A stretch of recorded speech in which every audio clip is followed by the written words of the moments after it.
All right, happening right now, voters in 16 states heading to the polls on this Super Tuesday. Former President Trump is hoping to pull off a 16-state sweep, setting off a potential rematch against President Biden. And it is on us to make decisions about whether it is prepared to engage in that ceasefire. And also right now, Secretary of State Antony Blinken, they're meeting with Qatar's prime minister. This is a crucial face-to-face as the pair work to get a deal done to free more hostages in Gaza. Also, the U.S. is dropping more humanitarian aid into Gaza, more than 36,000 meals, the second drop since the weekend. And in Florida,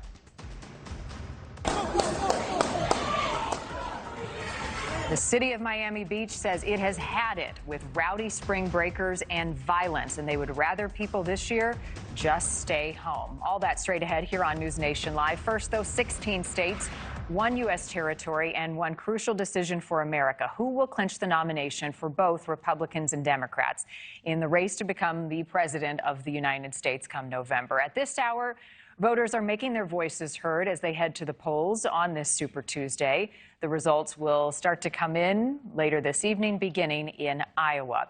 And the stakes are high on some very big issues crucial for the future of our country. Crime and immigration are on the ballot. There are Senate and governor races, too, which we will discuss in just a moment. News Nation will be bringing you special coverage throughout the day, all the way through midnight Eastern on this critical day for America. Our team standing by across the country as we begin with Tom Dempsey in Arlington, Virginia, who is following former President Donald Trump's campaign.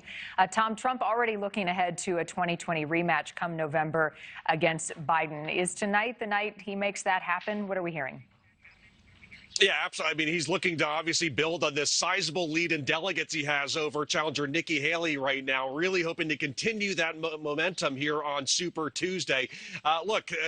We've had some messy weather here in Northern Virginia this morning. Every so often, we'll see small crowds of voters showing up here, but we've spoken to voters face-to-face about the importance of showing up to place their ballots here on Super Tuesday, as well as what's at stake with this year's Super Tuesday races. Take a listen. We need a change in direction. You know, it's like we're going backwards. So this election here means that if we can get someone in here that will push us forward instead of backwards, then that's what I'm out here to do. I would have liked to see Nikki Haley do better. I think she's the more sensible of the two options, but, you know, I know a lot of folks are big fans of Trump, and he's got a real cult of personality. It was interesting to see Nikki Haley win the D.C. primary a couple days ago. I'd be curious what the Nova in particular results are. Now, turnout here at our location has been a bit slow today, as mentioned earlier. While the former president has seen a lot of support in Virginia here towards the south and in rural spots, places like here in Arlington and in other cities and suburbs will be key for Nikki Haley to narrow the gap. A third of all delegates will be up for grabs today across the country. And with Mr. Trump already enjoying a sizable lead over Haley, he hopes to get closer to that magic number of 1,215 delegates to clinch the Republican nomination. Here in Virginia, there will be around 50 delegates up for grabs here. This is an open primary state, meaning Democrats can show up to vote in the Republican primary and vice versa. Polls close around 7 p.m. Eastern time across the state here, Marnie. But again, weather might be playing a factor. Turnout can usually be an issue in non-general elections, and the messy weather today is probably only making things a little bit tougher for voters to come out. Yeah, Mother Nature wants her voice heard as well. All right, Tom, thank you. Let's go to Emily Finn now in South Carolina for the latest on Nikki Haley's campaign. What's Team Haley saying on this Super Tuesday? Good morning to you, Marnie. Well, they're saying that this is a crucial day for the campaign. We're here at Patriots Point in Mount Pleasant, South Carolina, which is Nikki Haley's home state. And this is going to be a make-or-break moment for her. She's indicated that she has no intention of exiting the race. That's as long as she still has significant support among voters. But that all could change after today. Haley is coming off of her only win in the primary so far in D.C. And then she kicked off an aggressive campaign tour, making stops in North Carolina, Maine, Vermont, Massachusetts, and then ending it with a stop in Texas last night. She held a final rally in Fort Worth because Texas is one of the states voting in today's primary elections. At some point, maybe we should say the reason that America keeps losing is because of Donald Trump. But in order to change it, it's going to take a lot of courage. Courage from everybody here. Courage for me to run. And courage for every one of you to know, don't complain about what happens in a general election if you don't vote in this primary. After that event in Texas, Haley's team returned to South Carolina so she could be on her home turf this morning, where residents tell us they're preparing for her to potentially drop out. What about her donors? So if the donors see Super Tuesday as a wash, or it doesn't turn out as well as she expected, then the donors will back up, and then that'll force her to make a decision. I think she's done really well, but I think she's going to have to acquiesce and just give it up and say, you know what, I gave it my best. Let's leave it up to the man. And the man being? The Trump. And another thing that we've been tracking here from South Carolina, Nikki Haley doesn't have any campaign events scheduled for after today. In fact, she doesn't have any campaign advertisements scheduled to be released either. So could be an indication that she's preparing to potentially bow out if this doesn't go well for her today, Marnie. All right, we shall see. A lot can happen between now and then. Emily, thank you. Let's head over to Kelly Meyer now, live outside the White House. Kelly, what's at stake for President Biden tonight?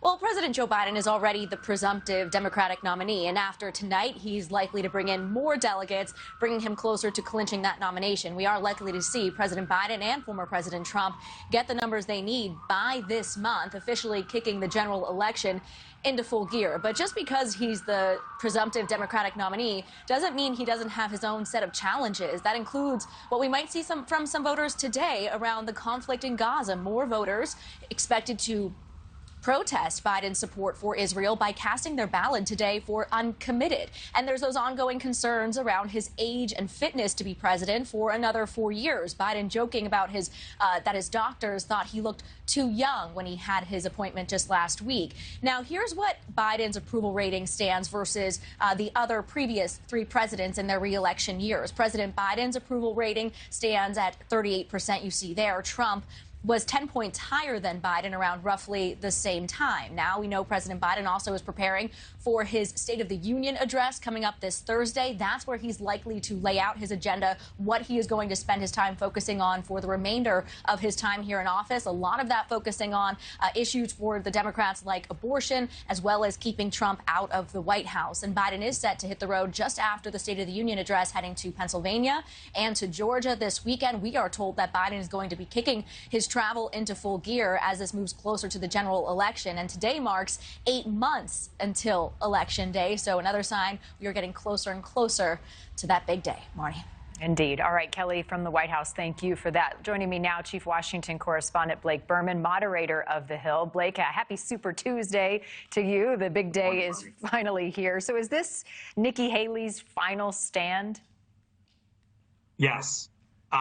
Look, here's the reality.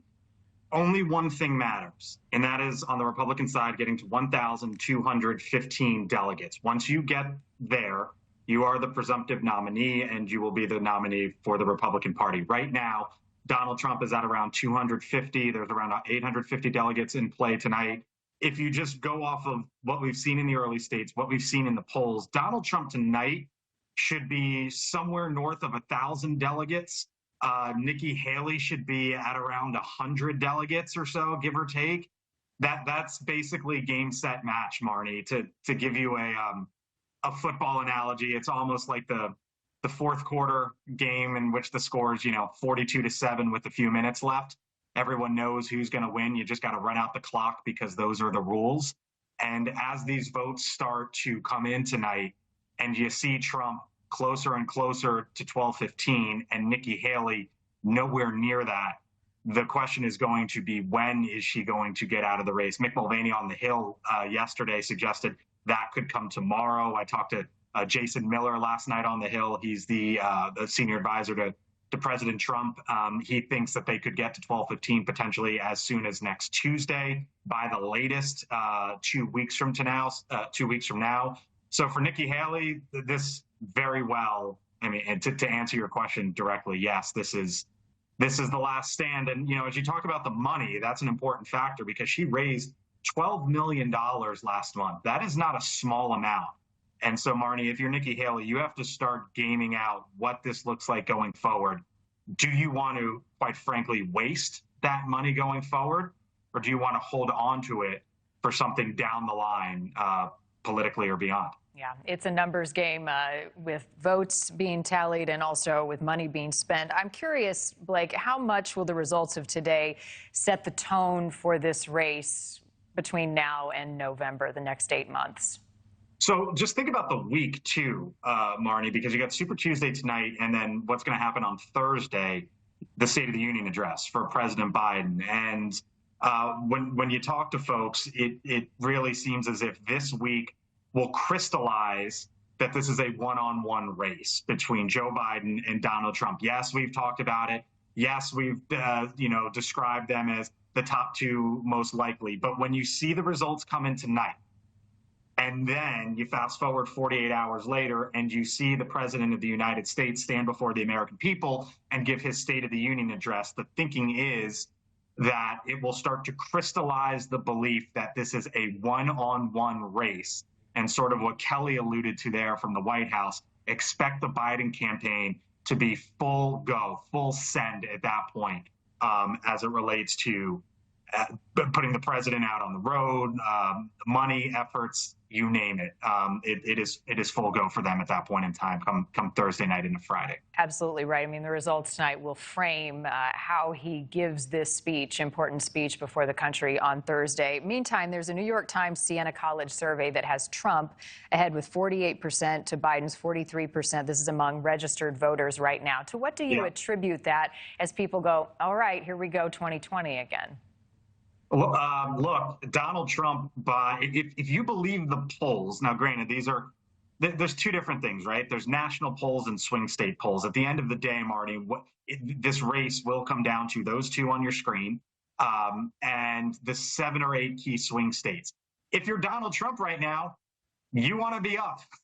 If you're Joe Biden, you want to be up. And the polling shows unquestionably that this is Donald Trump's race to lose at this point in time. Now, people always ask me, who do you think is going to win the presidential race, right? And Marnie, I'm sure you get that question too. And the answer that I tell folks is, I have absolutely no clue what the world is going to look like in October. All of us, and the reason why I say that, Marnie, is because all of a sudden, what has become the #1 issue for voters? It's not the economy, it's immigration. Suddenly here in the last 2-3 weeks, we have seen immigration become the #1 issue. That is a very clear strength for Donald Trump. Will that be the main issue? Will it be the economy? Will it be something unforeseen in the middle of October into early November? I don't know. We'll see how things play out. But if you're Donald Trump right now, you obviously feel pretty good about where things stand. The Biden campaign was and the White House attacking the New York Times because of that poll. Think about that dynamic for a second, Marnie. A Democrat attacking the New York Times polling. It just goes to show you in part where things stand. Yeah, unprecedented election cycle, but the ticket may look very familiar come November. We're going to be watching throughout the night. News Nation has you covered. Blake, get the coffee on the pot. It's going to be a long one, but it's going to be... I've had 2 cups, I promise you, and that's Pace just yourself. the start of the day. Pace yourself. All right, my friend. See you soon. Still ahead, a new UN report shows new atrocities by Hamas committed during the October 7th attack on Israel. Also, right now, jury selection underway in the trial for the father of the Michigan school shooter who killed 4 of his classmates. The crucial difference that could be the key to his case after his wife was convicted of involuntary manslaughter 2 weeks ago. And surf's up in Miami as spring break season begins, but don't get too comfy. Tan time ends at 6 p.m., and that's not the only restriction for that area this year. We'll be right back.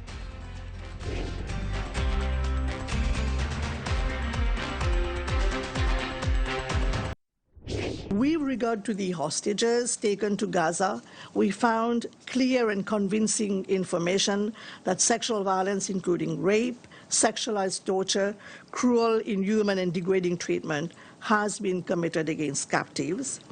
And we also have reasonable grounds to believe that such violence may still be ongoing against those still held in captivity. There is increased urgency to get the hostages out after that new United Nations report found clear and convincing information that Hamas raped and sexually abused women. Right now, Egyptian, Qatari, and U.S. mediators are working to untangle the truce talk impasse between Israel and Hamas. The U.S. continues to urge Hamas to accept the terms of the deal on the table, but so far, no progress being made. And here, we have an opportunity for an immediate ceasefire that can bring hostages home, that can dramatically increase the amount of humanitarian assistance getting into Palestinians who so desperately need it, and can also set the conditions for an enduring resolution. And it is on Hamas to make decisions about whether it is prepared to engage. Robert Sherman joining us live in Tel Aviv with the latest. Robert, the U.S. is urging Hamas to accept the terms of this deal while also dropping more aid into Gaza. Yeah, you mentioned that sense of urgency here, Marnie. That goes in multiple different directions. On the one hand, what you laid out with that recent UN report saying that there's the possibility that hostages that are still being held in Gaza are still being subjected to sexual violence. Then on the other hand, you have the humanitarian situation in Gaza, which has really come under a microscope in the last couple of days. That's why once again today, the UN, alongside the Royal Jordanian Air Force, dropping aid into the Gaza Strip, about 36,000 meals worth. To put that number into context, there's over 2 million people inside of the Gaza Strip, so 36,000 is just the tip of the iceberg of what is needed for those who are struggling when it comes to the sustenance that they need in order to carry on. As the UN estimates, 1 in 4 people are one step away from famine. So there is this grander sense of urgency in order to get a deal done here. But there's still a lot more work that needs to be done from what we're hearing from all sides. Marnie? How far apart are they? What are the major sticking points right now, Robert? Well, what I would say is that the sticking points have been sticking for a while. On the one hand, you have Hamas demanding a deal that will end the war. They're demanding Israel withdraw all their troops from the Gaza Strip. Israel says there's no chance that that happens. On the other hand, you have Israel demanding Hamas provide a list of hostages who are alive and who are dead. So far, Hamas has failed to do that. In the background of all this, you have all of this pressure that is on the ground here in Israel in order to get a deal done. As you mentioned, some of that sense of urgency coming from that UN report, and also just the general sense of that we've seen other reports that have come out that suggest that the living conditions of some of those hostages have been decaying over the recent months as well. In regards to the possibility of a deal coming together and us getting a ceasefire, we heard that conversation take place between our own Dan Abrams and Eylon Levy, the Israeli government spokesperson. This is the back and forth. Take a listen. Well, look, there's going to be no ceasefire that leaves the hostages in Gaza or Hamas in power. We do want to see a temporary pause to enable us to get the hostages out. It has been 150 days where those poor hostages are being starved and tortured, executed, raped. We need to get those hostages out, all of them, now, immediately, and unconditionally. We are continuing to put military pressure on Hamas because it's the only thing that's going to work. So that is the sentiment of the Israeli leadership, is that they want a deal, but they don't want to have a ceasefire that will leave Hamas in power at the end of the war and doesn't get all of their hostages home. The stakes are high, the pressure is on, and as we've been talking about, Marnie, the clock is ticking rapidly towards Ramadan, which begins Sunday. That window of opportunity closing. All right, Robert, thank you. The U.S. State Department is warning American citizens in Haiti to leave. The government there issuing a 72-hour state of emergency after armed gangs broke into a major Port-au-Prince prison. 3,700 inmates escaped during that incident. The gang leaders say they are trying to get Prime Minister Ariel Henry to resign. And to St. Vincent now, where a judge has ordered 3 Grenada men to be deported. This trio suspected in the disappearance of a U.S. couple whose boat was hijacked. Police say the couple may have been thrown overboard as the suspects were sailing to St. Vincent. The 3 men have not been charged in the case. The couple, Kathy Brandel and Ralph Hendry, both retirees who loved sailing. French lawmakers have approved a bill to add abortion rights in France's constitution, making it the only country to explicitly guarantee a woman's right to voluntarily terminate a pregnancy.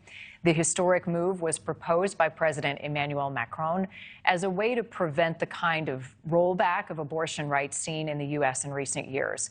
The measure was approved in a 780 to 72 vote across the political spectrum. The French widely support abortion, and it has been legal there since 1975. All right, take a look at this. A prime example of crime that California is facing right now. This is our News Nation crew vehicle, broken into while one of the reporters was out on a story in the Bay Area. Crime, just one of the 3 big issues San Francisco is facing on this Super Tuesday. We've got details straight ahead here on News Nation Live.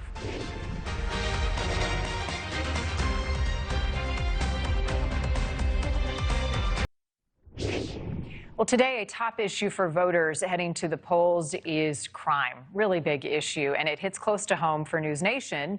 Someone smashed into one of our correspondent, Nancy Liu's cars in the Bay Area this week. She was across the street interviewing someone for a segment about robberies in the area. Nancy and the rest of our crew are okay, thankfully, but they're going to need to buy some new equipment as a result. And as voters grapple with crime on our streets, voters in California are casting their ballot in a so-called jungle primary. In this type of primary, all the candidates are listed on the ballot together, regardless of their party affiliation. Candidates are looking to replace the late Dianne Feinstein. Today, there are 3 current Democratic representatives, 1 Republican candidate who happens to be a former Major League All-Star on the ballot. That's Steve Garvey. The top 2 candidates from today's vote will move on to the general election ballot, and that means it's possible voters may not have the option of a Republican candidate if the 2 are Democrats, the 2 top. Crime again on the ballot in real ways across the country. In San Francisco alone, there are 3 propositions that deal with police. One is Prop B. This measure would increase the size of the police force, but only if the city creates new taxes to pay for it, a condition that troubles police advocates who oppose it. Prop E, Mayor London Breed is championing this wide-ranging measure that would expand the powers of the local police and its surveillance powers. And Prop F, this is a measure that would require San Franciscans under 65 to get tested for drug use before obtaining cash benefits. And speaking of crime and violence, Florida has a message for spring breakers this year. Do you even remember what happened last March?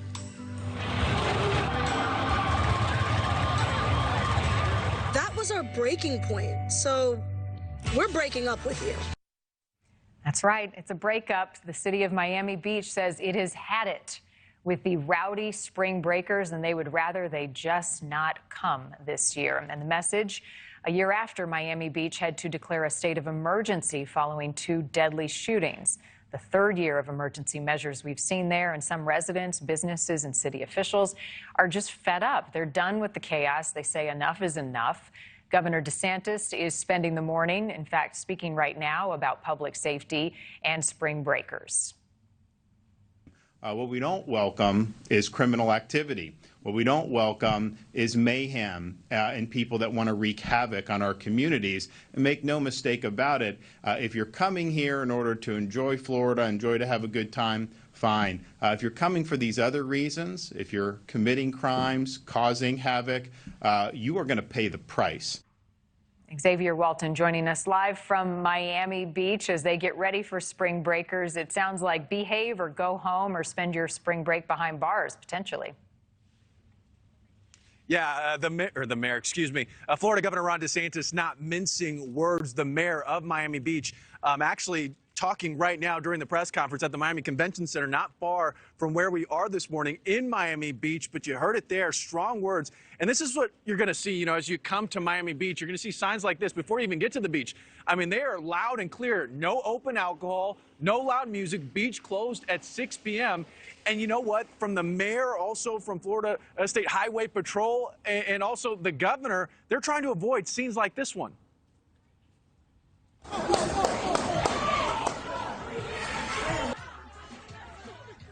How terrifying is that? So that was last year, and in recent years, that's been the scene. Flat out dangerous, deadly in some cases. You know, just last year, Marnie, you mentioned this, 2 fatal shootings in Miami Beach alone during spring break. Authorities say they arrested nearly 500 people. They're hoping that these new measures are at least going to take down those numbers. Some of the toughest restrictions so far in recent years. Here they are. We're talking about, you know, a $100 flat rate for parking, towing fees for residents, you know, going to double to $500, if you will. Some parking garages going to close altogether. Officials are really hoping that these are going to motivate spring breakers who tend to misbehave and cause chaos, essentially to go elsewhere. It really is an improved posture, if you will, talking about crowd control, all to ensure safety. And even during that press conference, they mentioned this, even including residential neighborhoods, all to really avoid things getting out of hand. Now we got to talk about the business side of things, because businesses really are impacted in a big way. We were just over here on Ocean Boulevard talking to people like, hey guys, you know, how do you feel about this new tough restrictions that you're going to see? And they like it. They think they have to do something, but they don't know if it's going to be enough. Here's what one of those business owners had to say. It's been a very destructive cultural phenomenon to all of the businesses. All of these people are here for a great street party. They're not here for the businesses. So literally what the business happens for the businesses, all the businesses' customers get chased away, but the street party goes on. And that's the problem. So David there did a really good job of explaining what it's like from a business owner's perspective. A lot of these party goers, you know what, families, they don't even want to come to the business because they don't want to get caught up in the middle of it. I'm going to add something else there, Marnie. You know, some of these businesses will even close their doors and tell their employees to go home because after some of the crowd crushes that we saw, they just don't feel safe. Yeah, it's just not worth it at the end of the day. Spring break gone wild, not welcome. Okay, Xavier at Miami Beach, thank you. Some Miami restaurant owners say that spring break is killing their business. Just to piggyback on what Xavier was saying there about the business impact. For more on this, let's welcome in Sebastian Labno, partner of Koa Restaurant Group. He closed his restaurants last spring break in the fear that his employees would be hurt and for their safety overall. Thanks for being with us. Tell me about your experience over the last few years as a restaurant owner. How bad has it gotten? Well, last year was the worst. We didn't really close, but we closed early for fear of safety for our employees. But this year, I can see a huge improvement. And as much as I disagree with Governor DeSantis on everything, I agree with him on their safety measures. So I think they're go ahead. I think they're blown up out of proportion just a bit because I think people have learned a bit. Last year, towards the end of the March break, the police has had a huge impact, and they started making it very difficult for people to get into the beach. But and that also kills the local people that come to the beach for dinners and to enjoy it. But other than that, I think this year it's looking much better. So in terms of the regulations, which ones, Sebastian, do you like that the governor is proposing, beginning with maybe the curfew for one? Listen, I'm okay with everything that he's proposing. It's going to keep the people that we don't want out of the beach. We don't want people to come and start dancing on police cars. We don't want people to start damaging properties. There's a lot of people that come for spring breaks, parents with kids, and what they see, it's crazy. And, we're going to lose that kind of tourist, which we don't want. These are good tourists. They want to come here and they want to have fun with their kids and show them what kind of spring break is all about. But then you have the crowds that are just here for wrong reasons, and those are the people we don't want. And hopefully those will be deterred from, paying the $100 parking fees or afraid of getting through the police checkpoints because they have bad intentions. So what precautions are you taking this year, given that there will be more regulations in place to get you and your staff ready at your restaurants? We have a great communications with the police force here. We see them on the streets daily, even more today and yesterday than on normal days. So I'm gonna watch and see what kind of the crowds we have, and if we have to close early, we close early. Safety always of our employees and customers will come first. How does this impact your bottom line, or at least how did it last year? Well, last year we had a lot of cancellations from our local customers. And this year, same thing. Nobody wants to come to the beach knowing what is happening. So hopefully this year is going to show to our locals and our tourists that are coming to Miami Beach that the state has it under control, and we chase the bad crowds out.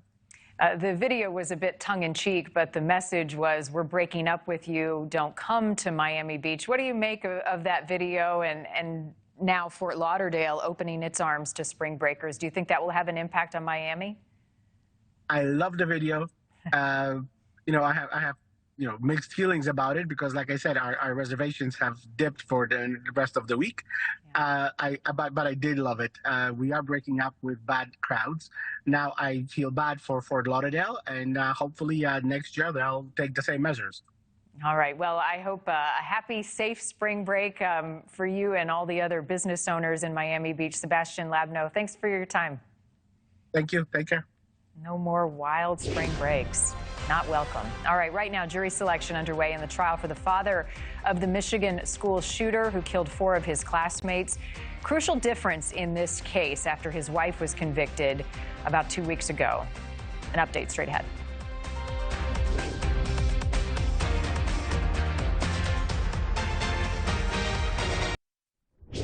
That was the hardest thing I had to stomach, is that my child harmed and killed other people.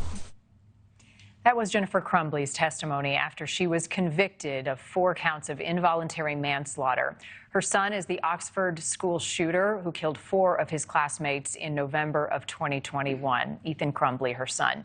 Jury selection now getting underway in the trial against Ethan's father, James Crumbly. This is a highly unusual legal case where the father of the gunman is facing 4 counts of involuntary manslaughter, as did his wife, essentially holding the parents accountable in some way for their son's tragic actions. NewsNation's Kelsey Kernstein is following this trial as jury selection starts today. This is another one to watch. Yeah, I think a lot of people want to see what's going to happen here in this case. I mean, this is where the parents are being held responsible for their son's actions. And James Crumbly's defense team has already tried to move the trial to get it into a different county. They've claimed it would be impossible to find an impartial jury with his wife's trial and conviction just last month, but the judge denied that request. A jury selection here could be a bit of an unpredictable process. Some legal analysts say it could take several days to find a fair and unbiased jury. In Jennifer Crumbly's trial, the jury selection process took 2 days. But really interesting to point out that on the day of the shooting, both James and Jennifer Crumbly were called to Oxford High School to pick up their son. This comes after school administrators say that he was seen drawing disturbing pictures depicting a gun and a person being shot. But during that meeting, both parents refused to take their son home and failed to notify the school that they had recently bought their son a gun. Not to also mention their son was dealing with mental health issues. James Crumbly is charged with 4 counts of involuntary manslaughter after his son killed 4 of his classmates. That is the exact same charges that his wife faced. She was convicted at her trial on all 4 crimes last month. During her testimony, this is pretty interesting here, Jennifer blamed her husband for not properly storing the gun their son used in that shooting. She suggested that blame. Although the 2 trials are very similar, NewsNation legal analyst Sarah Azari says there's one crucial difference that could be key to this case. A big difference here is that James Crumbly was not as involved in the events that occurred right before the shooting on the day of. Jennifer was more involved in the dialogue with the school, but he bought the gun. If convicted, James Crumbly faces up to 15 years in prison. Once jury selection is complete here, Marnie, the trial is expected to start right after. Yeah, and that's 15 years for each involuntary count. Yes, all right, Kelsey, thank you. It is one of the biggest mysteries in the world what happened to Malaysia Airlines Flight 370. The reason, a new search is taking place now, and who's paying for it?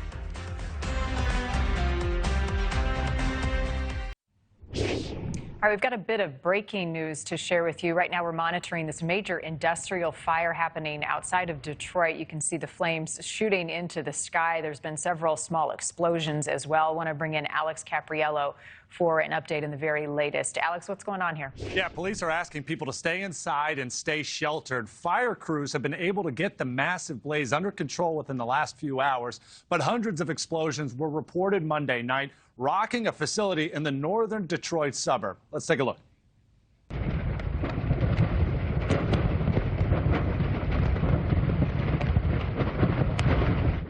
The Clinton Township Police Department says the fire originated at a supply facility that stocks combustible materials.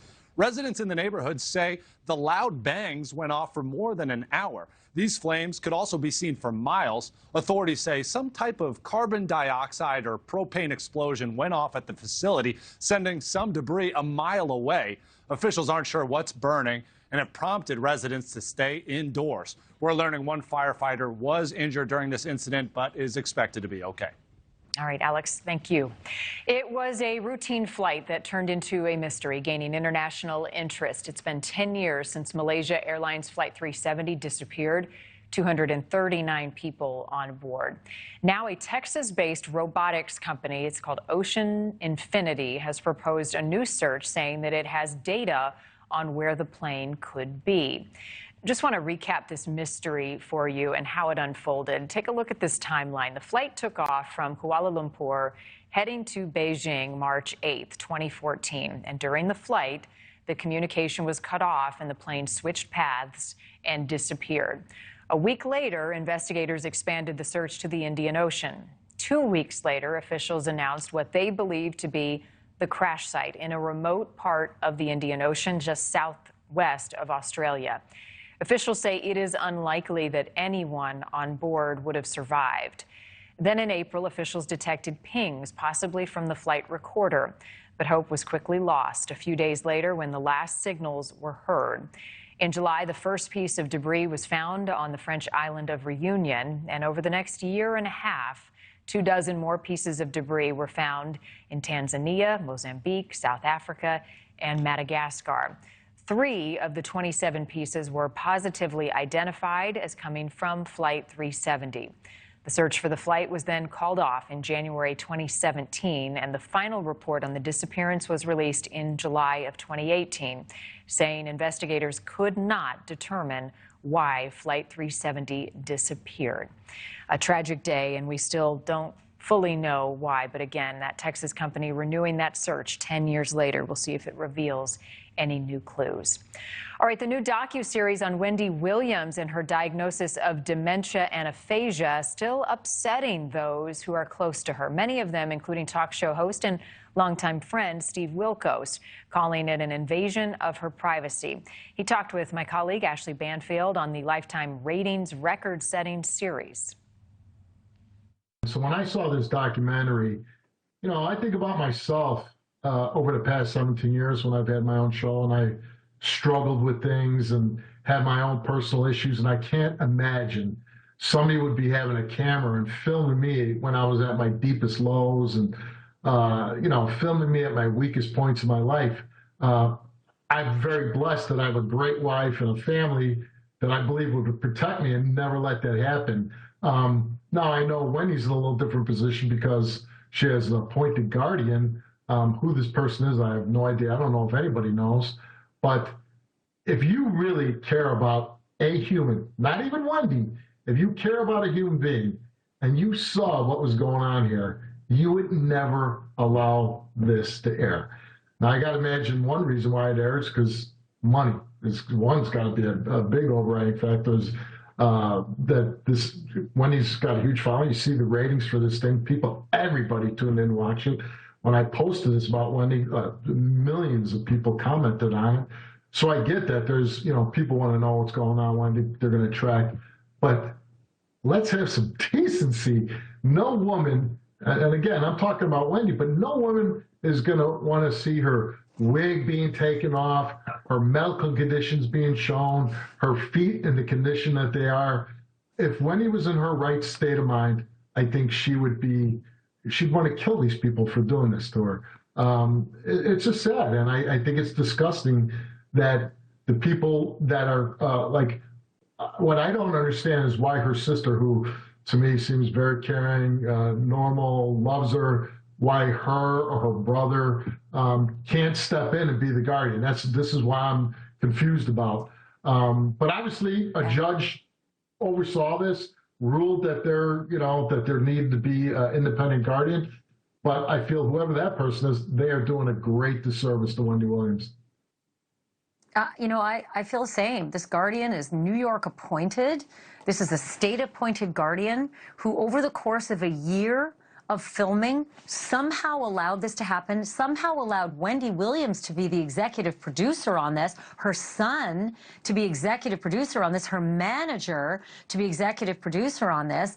And it looks like the manager, of all people, you understand entertainment. You understand what it takes to do a show. You understand the mental acuity, how on the ball you have to be in order to handle the rigorous scheduling, the demands of taping, the live moments with an audience. You understand that. And you've seen what she was like being taken to that meeting at NBC Universal. I mean, I think I know what you're going to say, but there's not a chance in hell that any publicist or any manager who really believed in their client and cared for them would have taken them into a meeting in that condition. I wouldn't take a human being out of their bedroom in that condition, right? I wouldn't take them out of the house. And, I would love to find out more about this meeting. And, NBC owns my show, and I'm certainly going to ask some questions because I'd like to know who was it that took a meeting. But I'm sure they did not know that they were going to get the Wendy Williams that we saw in that car on the way to that meeting. That manager, whoever she was, the publicist or whatever, that is despicable. Despicable that you would take somebody who's obviously suffering from, very serious mental issues, addiction, and you're taking him to a meeting. No person in the world is going to sit down with Wendy Williams in that state and say, yes, we're giving you a show. Yeah, it's so hard to watch. You can check out Banfield tonight and every weeknight starting 10 Eastern, 9 Central. Don't miss it. All right, we've got a live look at Minneapolis at this hour. Millions of Americans heading to the polls on this Super Tuesday. The issues driving people to take part ahead of the all-important general election 8 months from now. We'll be right back. Get everyone you know to the polls so we can trounce Haley. We all have a chance to make our voices heard in the loudest of ways. All right, right now, voters in 16 states heading to the polls on this Super Tuesday, make or break day. Safe to say for Nikki Haley. We've got some live pictures at one polling location. This is in Minneapolis. News Nation is going to be bringing you comprehensive coverage throughout the day, all the way through midnight Eastern tonight once those final votes are in. Here's a look at just how many delegates are at stake today. For the Republicans, the total is 865. For the Democrats, 1,420. And you can see the states taking part today. The magic number to get to is 1,215. That's how many delegates are needed to clinch the nomination. The count so far, President Trump is leading with 244. Former South Carolina Governor Nikki Haley trails with 43. Haley says today is about the American people, but that former President Trump is making it all about him. We are blessed to live in America. And we know that America's better than this. Now we have to do something about it. Nikki Haley already in the rearview mirror, though, as far as Trump is concerned. He held a Super Tuesday special from Mar-a-Lago last night, hosted by Right Side Broadcasting. Trump focused his attacks instead on President Biden as he looks past today and on to November.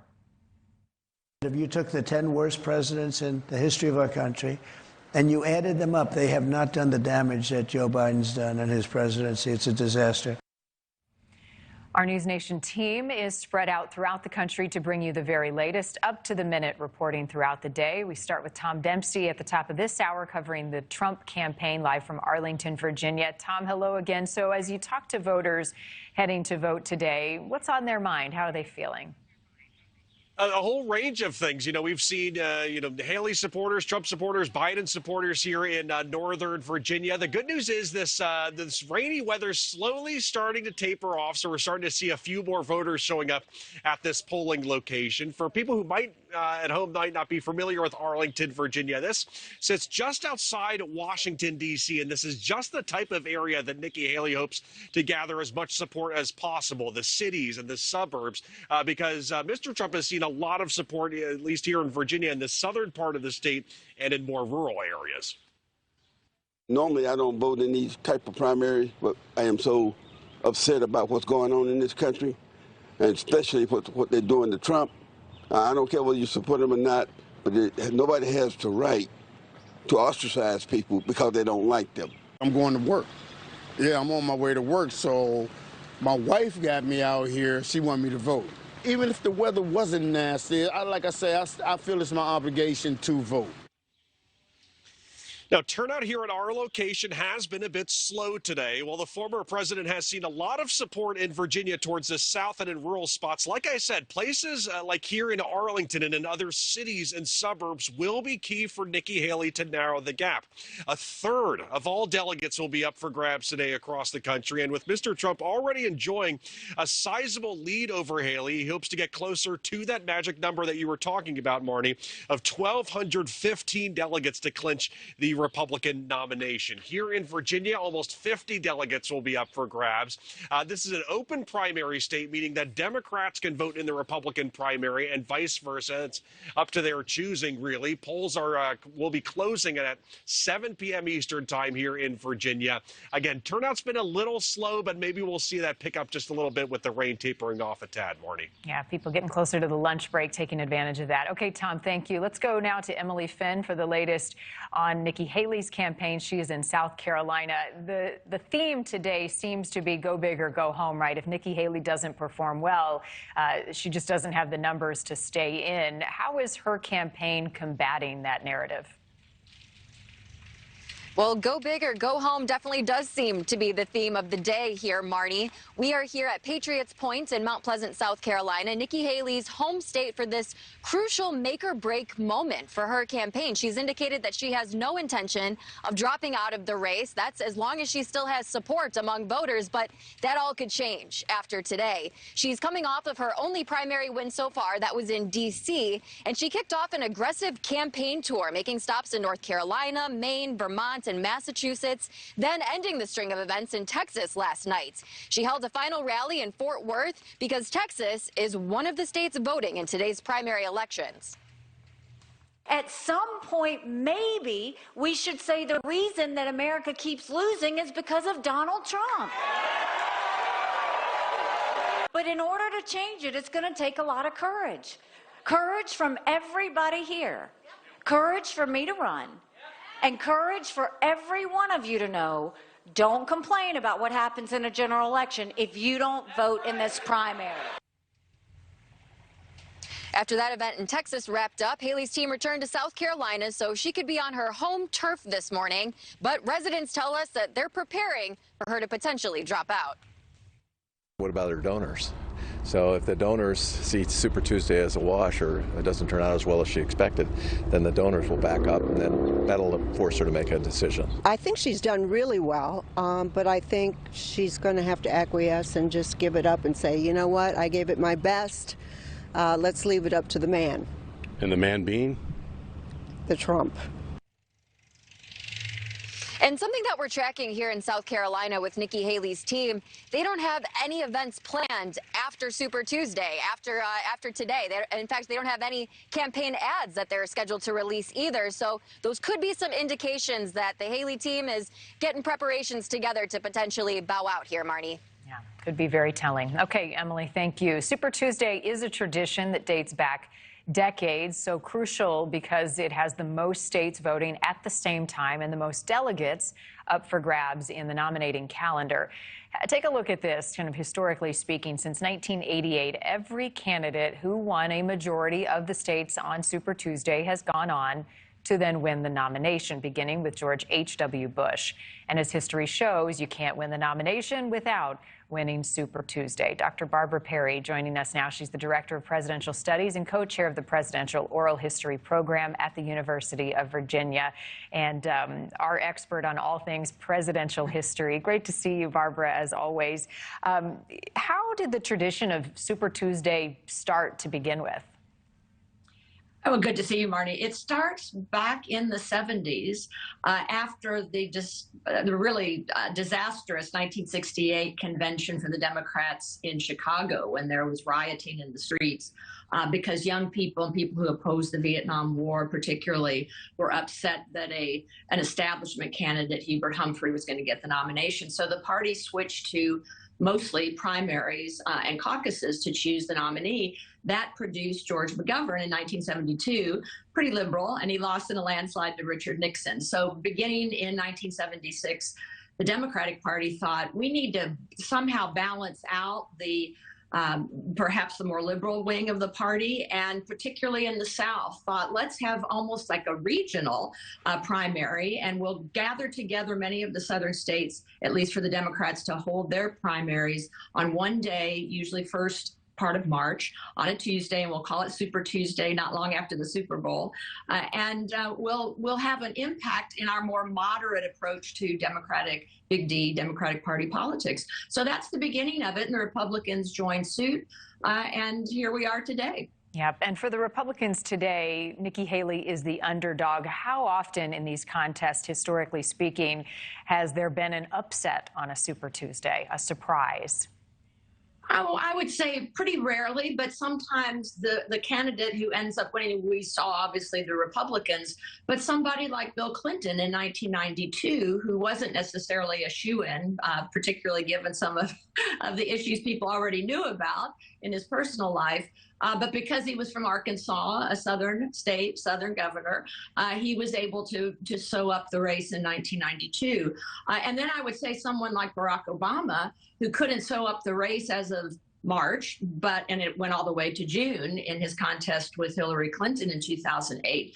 But he certainly was not the candidate at the front runner position. That was Hillary Clinton.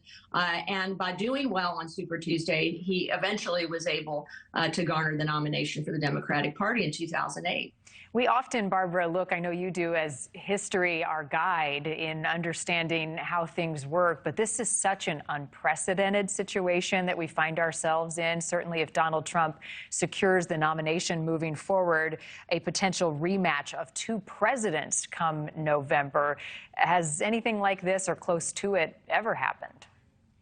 Well, as with all things, particularly related to Donald Trump, unprecedented in the sense that, well, at least for the most recent history, we have to go all the way back to Grover Cleveland and Benjamin Harrison in 1892, who had paired off and squared off in 1888 with Cleveland losing as the incumbent president, much as Donald Trump did in 2020, but came back to run again against Benjamin Harrison, the then incumbent, and won another term. So he's the only president up to this time who's won a non-consecutive second term in office. How much, Barbara, will the results of today set the tone for this race moving forward to the general election come November? I think it could set it in a couple of ways. One would be, first of all, just to get each of these candidates closer to the final margin.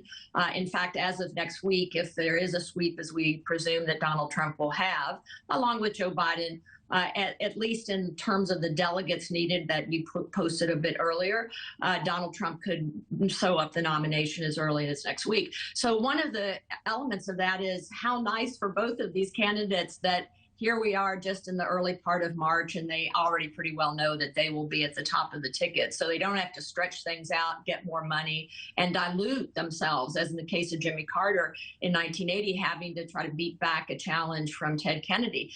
Carter won the nomination as the incumbent, but he was really pretty badly hurt and went on to lose to Ronald Reagan. So I think the factor is we will have this settled, as we've pretty well known all along anyway, between Donald Trump and Joe Biden will be at the top of the tickets. And then I would say one thing to follow would be how, even if Nikki Haley has to drop out, how many votes does she get? Like what percentages across these 15 states? Does she get 30–40% of the vote, that would indicate to me that not all Republicans are thrilled about Donald Trump at the top of the Republican ticket. And some of those may be gettable for Joe Biden, especially if they lean independent or centrist. Yeah, who gets those votes if she drops out? And what does it say about the state of politics right now? Dr. Perry, a fun history lesson as always. Happy Super Tuesday to you, and thank you for joining us.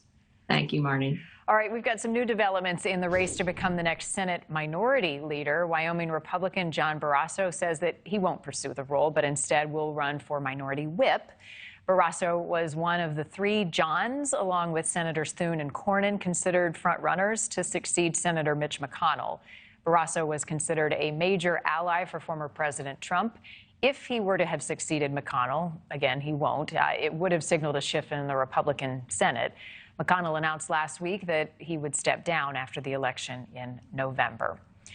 Well, the estate of Sinead O'Connor wants former President Trump to stop using the late singer's music at his rallies. The Irish singer died in July. Her biggest hit, Nothing Compares to You, has been played at recent Trump campaign events. We'll see if that continues. A joint statement from O'Connor's estate and her record label read in part, Sinead would be disgusted, hurt, and insulted to have her work misrepresented in this way by someone who she herself referred to as a biblical devil.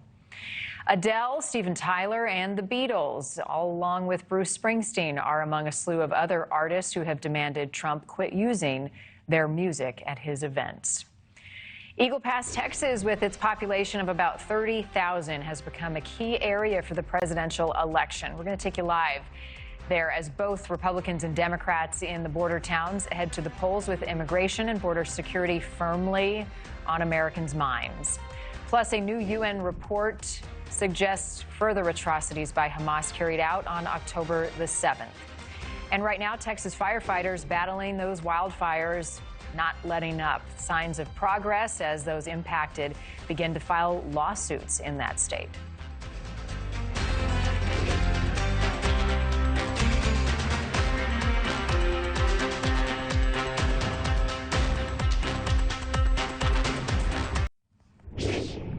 This morning, the largest wildfire in Texas state history is now threatening homes and ranches throughout the Panhandle and also parts of Oklahoma.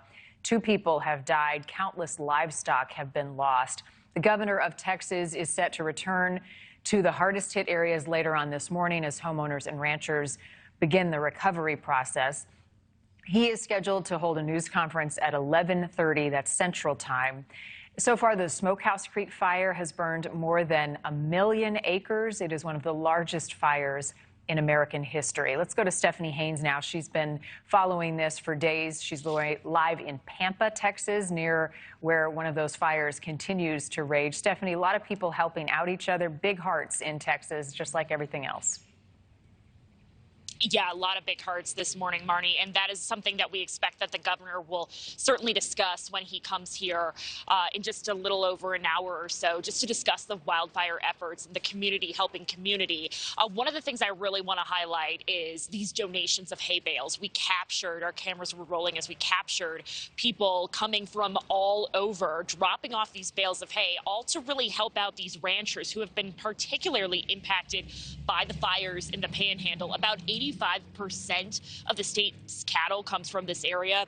That fire you mentioned destroying hundreds of homes and structures. And we have witnessed people drive from as far away as Fort Worth, Texas, from as far away as Colorado to drop off hay so that these ranchers can feed their animals, their cattle, and their horses. We just learned from the Texas Agricultural Commissioner, who spoke to one of our affiliates, that at least 3,000 cattle have been killed, and they expect that number to go up. And here's one story, Marnie. Chance Bowers operates X Cross X Ranch, about 40 miles from where I'm standing, and he says he's lost to at least 250 cattle out of the 1,000 they have across their 3 ranches. Take a listen. I've spent the last 15 years building this cow herd up, and you can lose it overnight. But we've been very blessed and very fortunate that we've only going to lose 200. One thing I do want to point out here is that the agricultural departments here, Texas A&M has really stationed and worked with the USDA to come up with centers, resource centers for these ranchers to go to help them with insurance or just help them with loans and such, just to deal with the sheer losses that they've incurred because of this wildfire. And a bit of good news, Marnie, if you look at some of the fire data that Texas A&M puts up on their Forest Service website, the Smokehouse Creek fire, the one that has burned more than 1 million acres, the largest in state history, for days now, that has been at 15% containment. Firefighters have been holding that line. Just within the last hour, we recognize that they updated it. It's now 37% contained. So that is really good news that that containment area is expanding for this massive fire. The other couple of fires in the area are all well above 50% contained. So that's also good news. We did learn from emergency management officials here in the counties of the Panhandle that these 2 days, Monday and today, Tuesday, were really critical in suppressing those flames and beating back those fires. So it seems like that is really, really happening here. And of course, the other thing that we're really watching is the weather. It is calm today. It is sunny. It's not quite so breezy, although the wind kind of can pick up across the plains. The one thing that forecasters are really hoping for is rain at the end of the week, Marnie. All right. Well, we'll take those positive developments as they come. Stephanie, thank you for the update.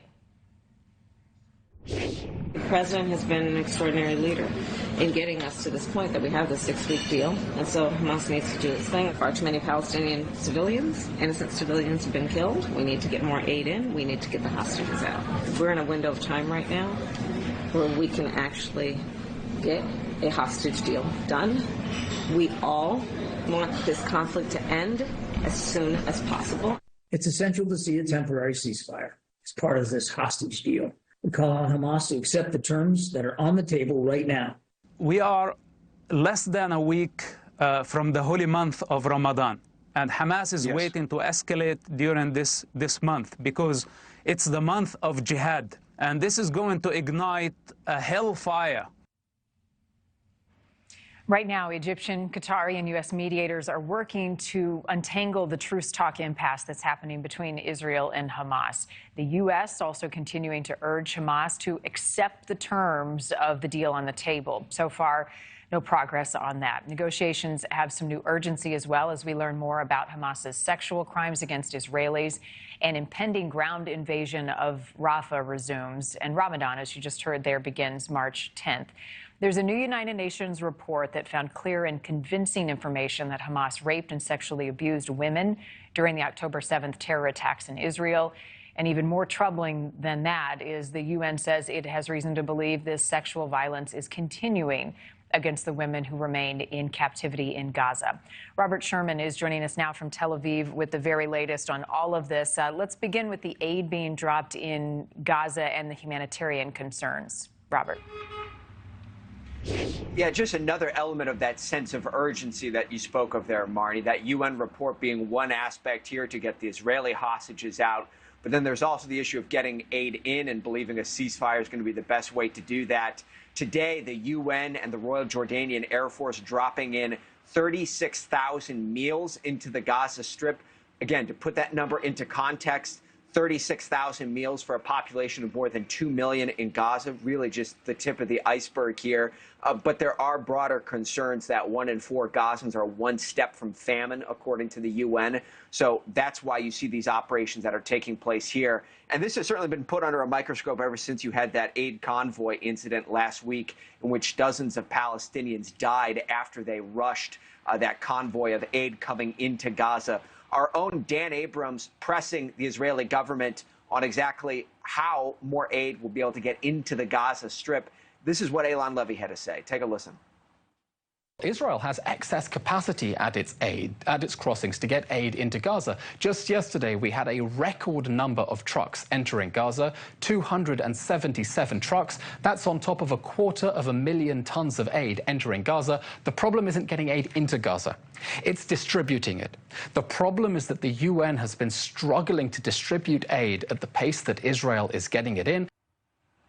That has been Israel's stance for weeks on end, ever since you've had these conversations about getting more aid into Gaza. And that number is correct. 277 trucks going into the Gaza Strip on Sunday. That is the most number of humanitarian aid trucks going into the Gaza Strip we've seen since the start of the war. But you listen to what the British have been saying. Foreign Secretary David Cameron, he wants that number up closer to 500 trucks a day. That's what it was before the war started. So that's the benchmark that you're seeing a lot of these Western countries trying to push for, Marnie. All right. And Robert, what's happening right now at Israel's northern border with Lebanon? I know there's some new activity there. Yes, and we've also got some comments that have come in from Israeli war cabinet members. The defense secretary, Yoav Gallant, saying this, and I want to read this quote. It says, quote, "We are committed to the diplomatic process. However, Hezbollah's aggression is bringing us closer to a critical point in the decision-making regarding our military activities in Lebanon." Rather ominous warning coming from the defense minister there as you see this activity picking up along Israel's northern border. One foreign worker was killed this week. 7 others were injured after a Hezbollah missile was fired at Israel and exploding, causing damage in northern Israel this week. So there are a lot of concerns about the possibility of this really escalating here. We'll keep a very close eye on this, but there are a lot of op-ed pieces which have been coming out here in Israel in the last couple of days trying to articulate what a war with Hezbollah would look like. And this is something that people are starting to talk about as a distinct possibility in the coming weeks, Marnie. Boy, just adding to concern. Okay, Robert, thank you. The Academy Awards organizers have put up a chain link fence in preparation for pro-Palestinian demonstrators. The 95th Oscars Awards will take place this Sunday. The area around the Dolby Theater in Los Angeles has now been blocked off. Organizers say the area will have thousands of law enforcement and security personnel involved, and they want to avoid a repeat of what we saw at the Grammy Awards when pro-Palestinian supporters blocked traffic, delaying the security process. Well, the economy is one of the biggest issues for voters on this Super Tuesday and will be come November, and now even Sesame Street is getting involved. We'll explain next.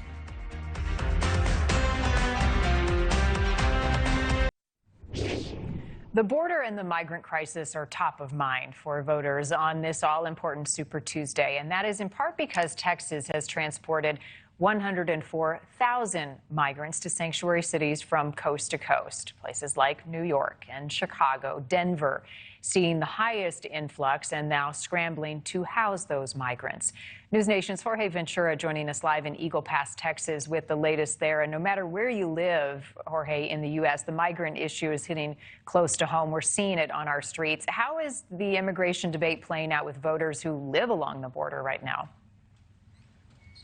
Well, here, Marnie, in the community of Eagle Pass, the last 3 years, it's had a massive national spotlight when it comes to immigration. Now, when you speak with voters, immigration and economy are the top 2 issues, and they're both intertwined here on the border. And because this area has seen so many illegal crossings the last 3 years, federal officials at times actually had to shut down one of the international bridges, just directly impacting the economy here. Now, it was both President Biden and former President Donald Trump holding those dueling border visits last week, but it was the former president who decided to come to here, Eagle Pass, where just 3 months ago, the community here was averaging over 2,000 illegal crossings per day. President Biden opting to visit Brownsville, where those crossings were dramatically down. Voters want something, kind of anything done. President Biden is behind President Trump on the issue of handling the border. And so the Biden administration, very much, of course, in a campaign year, is trying to address this because they recognize that this is a liability going into November.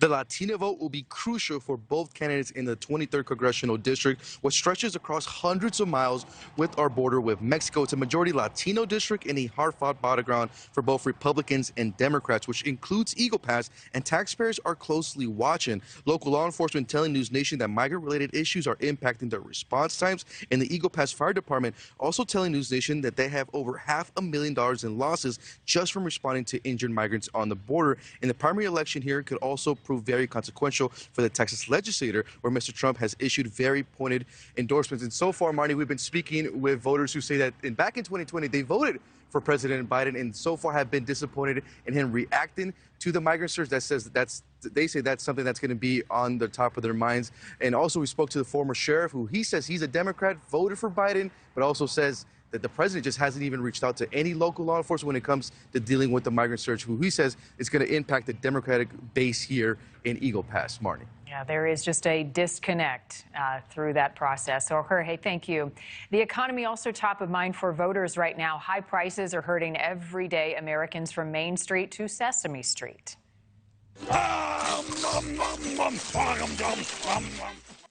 Well, Cookie Monster is complaining about shrinkflation. Ohio Senator Sherrod Brown is agreeing, saying that people should get all the cookies that they pay for. And the Cookie Monster is not alone. New Pew research shows Americans say that strengthening the economy is their #1 priority for 2024. Bill Emmons is an economist and adjunct lecturer at Washington University in St. Louis, joining us now to add some context to Cookie Monster's concerns. Thank you for your time on this Super Tuesday. What specific economic factors and indicators are most likely shaping what viewers' views are on the economy right now? Thanks, Marty. There's a lot of research that's been done in this area, and as you suggest, inflation is very, very important. Probably how the economy is performing for people in terms of the job market, that would be the other major factor, or another way to think about that is real economic growth. So if I could just point to Ray Fair, an economist at Yale University, who's been doing this work for many, many decades, and I think finds what most people believe, and as your report suggests, that the economy is very important in elections, both for the president and for Congress. And the way he thinks about it is that the economy in the year of the election, that will be through September, we'll have data through the third quarter. That's very important, but also how the economy has performed in the entire term. So going back to the beginning of 2021. And how inflation has played out over that time period. So while this election is unusual in many regards in the sense that we have two incumbents, in a sense, both Biden and Trump have served as president, and I think that's important. That'll be how people size up these relative economic data. I would say probably, of course, we don't know how the economy will perform this year. Most forecasts are for it to be, pretty middling, pretty average, so probably not a strong push either way. But in terms of the longer term, that is the full term performance, economic growth turns out to be pretty close for the Trump years and the Biden years. Now, of course, it's very complicated with COVID fitting in there. But strictly speaking, the numbers look pretty close for economic performance. The same would be true for unemployment, possibly a little bit better under the earlier period because Biden suffered with the high unemployment coming out of COVID. But I think, as you suggest, the decisive factor, the one economic factor that really tilts is inflation. It looks like inflation, depending on the measure, is about 10 percentage points more during the first 3 years of the Biden administration than it was during the Trump administration. So based on this evidence, you would have to say that the economic numbers probably will hurt President Biden because of that inflation. Where are people being pinched the most when you talk about inflation on everyday things? Well, it has shifted, of course. COVID caused lots of disruptions, particularly on goods, that is to say, durable goods, things like automobiles, furniture, things like that. So price inflation was very, very high early in the period coming out of COVID for goods. We had disruptions in food markets, energy markets related to the Russian invasion of Ukraine, other supply chain problems. So non-durable goods inflation also was pretty strong. Now that's come down in 2023, the inflation, not the absolute price levels necessarily. But what has now become much more of a pressing concern are what economists call services. So things like entertainment, travel, healthcare, and shelter, that is rent or hotel costs, things like that. And those prices are still rising pretty strongly relative to our history. And so that's the thing that's really, I think, getting people's attention. I mean, obviously the food and energy has been volatile, but those are not actually the real drivers of inflation right now. It's more those services. And it's your personal bottom line, right? How at the end of the day you make ends meet, and who's going to help you do that come November. Bill Emmons, economy always the driving factor. Every election cycle, it will be no different this year. Thank you for your time, sir. You're very welcome. All right, an ongoing healthcare hack, putting clinics, hospitals, and you and I as patients in danger. Details on this latest cyber attack and who's behind it.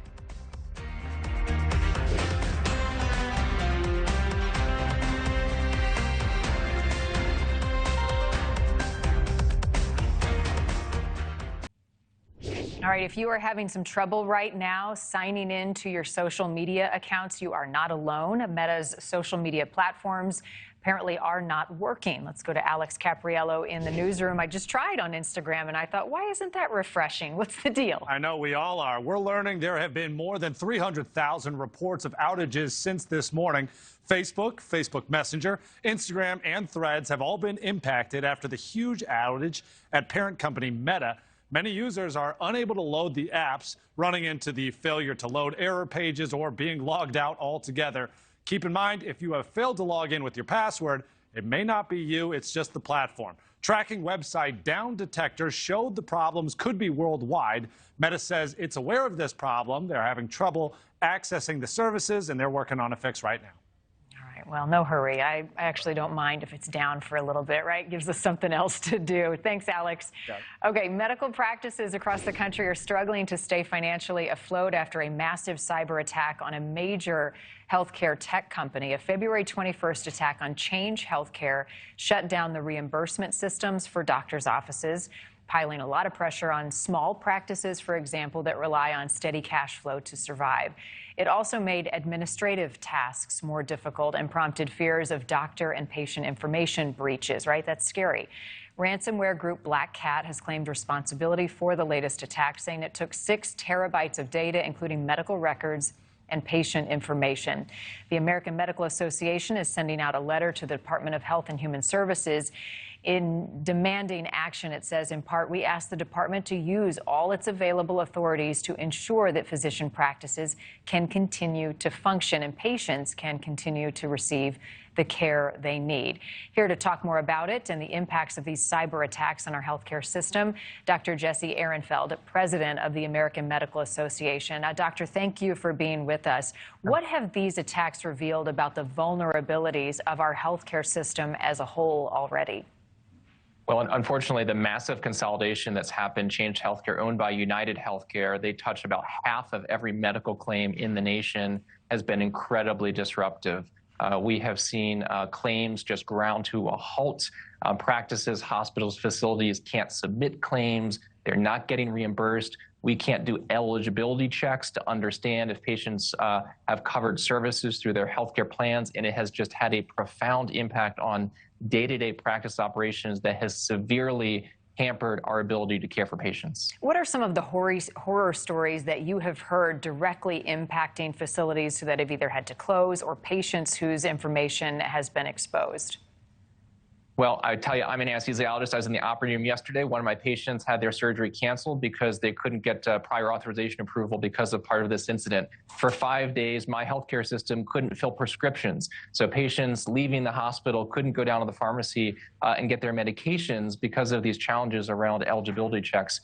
We have no idea where patient information has been potentially exposed. There are a lot of concerns, not just about the challenges that we're having in keeping practices open because revenue has just stopped flowing, but also we have no idea what this means for data privacy, right? As we learn how far this breach has spread, there's a lot of fear about what patient information was exposed, as well as information about physicians in our practices. And when you talk about surgeries, for one, getting prescriptions, another, are you creating backups to the backups in case these happen and continue to take place?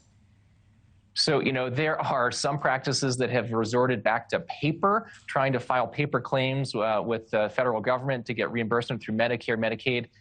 All of these things are impractical. We just don't have the staff. A lot of third-party payers don't accept paper claims anymore. There are some workaround portals, but it all requires manual data entry. And unfortunately, this is a situation we're now 15 days into a huge mess. Right, and we are so reliant on technology. Has Change Healthcare given any indication as to when things will be back online?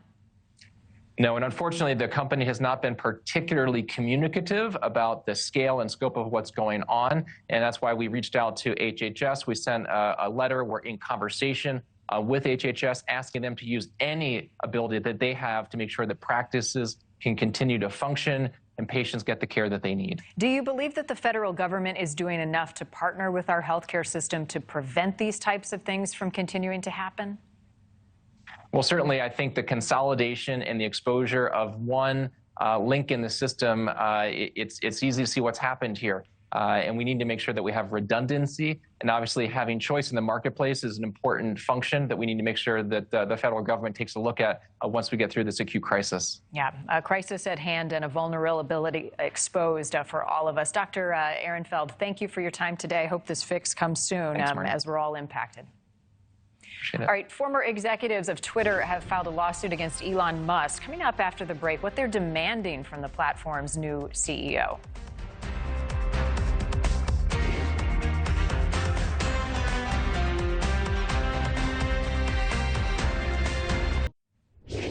Well, the CDC is warning cases of the stomach virus, norovirus, are spiking in the Northeast. Norovirus cases cause inflammation to your stomach, your intestines, and it's flu-like symptoms.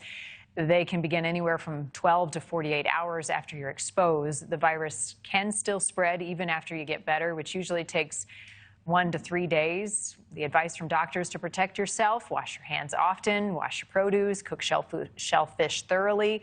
And for 2 days after your symptoms stop, make sure you stay home, avoid preparing food for anyone else. Again, that spike in the Northeast. According to a recent research, the mortality rate for U.S. women with breast cancer fell an estimated 58% from 1975 to 2019, crediting the decline to advances in screenings and treatments. This is great news. Nearly half of the reduction was attributed to earlier and more effective treatment of those with stage 1, 2, or 3 breast cancer. The decrease was also attributed to improved mammography screening and better treatment of metastatic breast cancer. Research also found, however, that rural, Black, and uninsured patients are still at greater risk of dying from breast cancer. Well, 4 former top executives of Twitter are suing Elon Musk and X Corp, saying that they were fired without reason and that they are owed more than $128 million in combined severance payments. The executives include Twitter's former CEO and CFO. The plaintiffs say that they are each owed 1 year's salary and hundreds of thousands of stock options. They also allege a pattern by Musk of not paying severance payments to terminated employees. Neither Musk nor X have commented on the lawsuit. Some sports news now. The Denver Broncos have announced that they are cutting ties with quarterback Russell Wilson. Danger Russ. Wilson won 11 out of 30 games in his 2 seasons in Denver before being benched by head coach Sean Payton. It was a disappointing stint following a decade in Seattle, where he made 9 Pro Bowls and won a Super Bowl. On social media, Wilson thanked Broncos teammates and fans, and they said he is excited for what is next. He said he wants to win 2 Super Bowls in 5 years. We'll see. Philadelphia Eagles center Jason Kelce has announced he is retiring after 13 seasons with the team. He's 36 years old, officially made that announcement on Monday, ending a career where he started 156 straight games. Was an All-Pro 6 times and won a Super Bowl. He also made history in 2023 when he and Kansas City Chiefs star Travis Kelce, his brother, became the first brothers to play against each other in a Super Bowl. Kelce said he couldn't have dreamed of a better career if he tried. Pretty sweet to see him get emotional, how much it meant to him, those days on the field. All right, the Bitcoin boom that we are seeing today, we'll explain that next.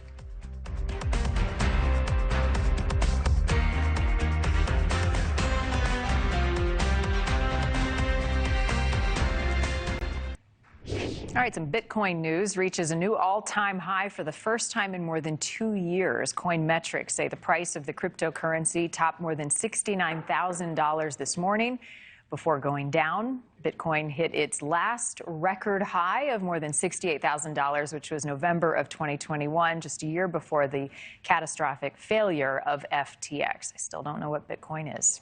Never will. If you were kicked out of your Facebook or Instagram account while you were scrolling today, you are not alone. Right now, both of them are experiencing an outage. Meta's communications representative says that they are aware of the outage and they are working on it now. So take a social media break. It'll be good for you.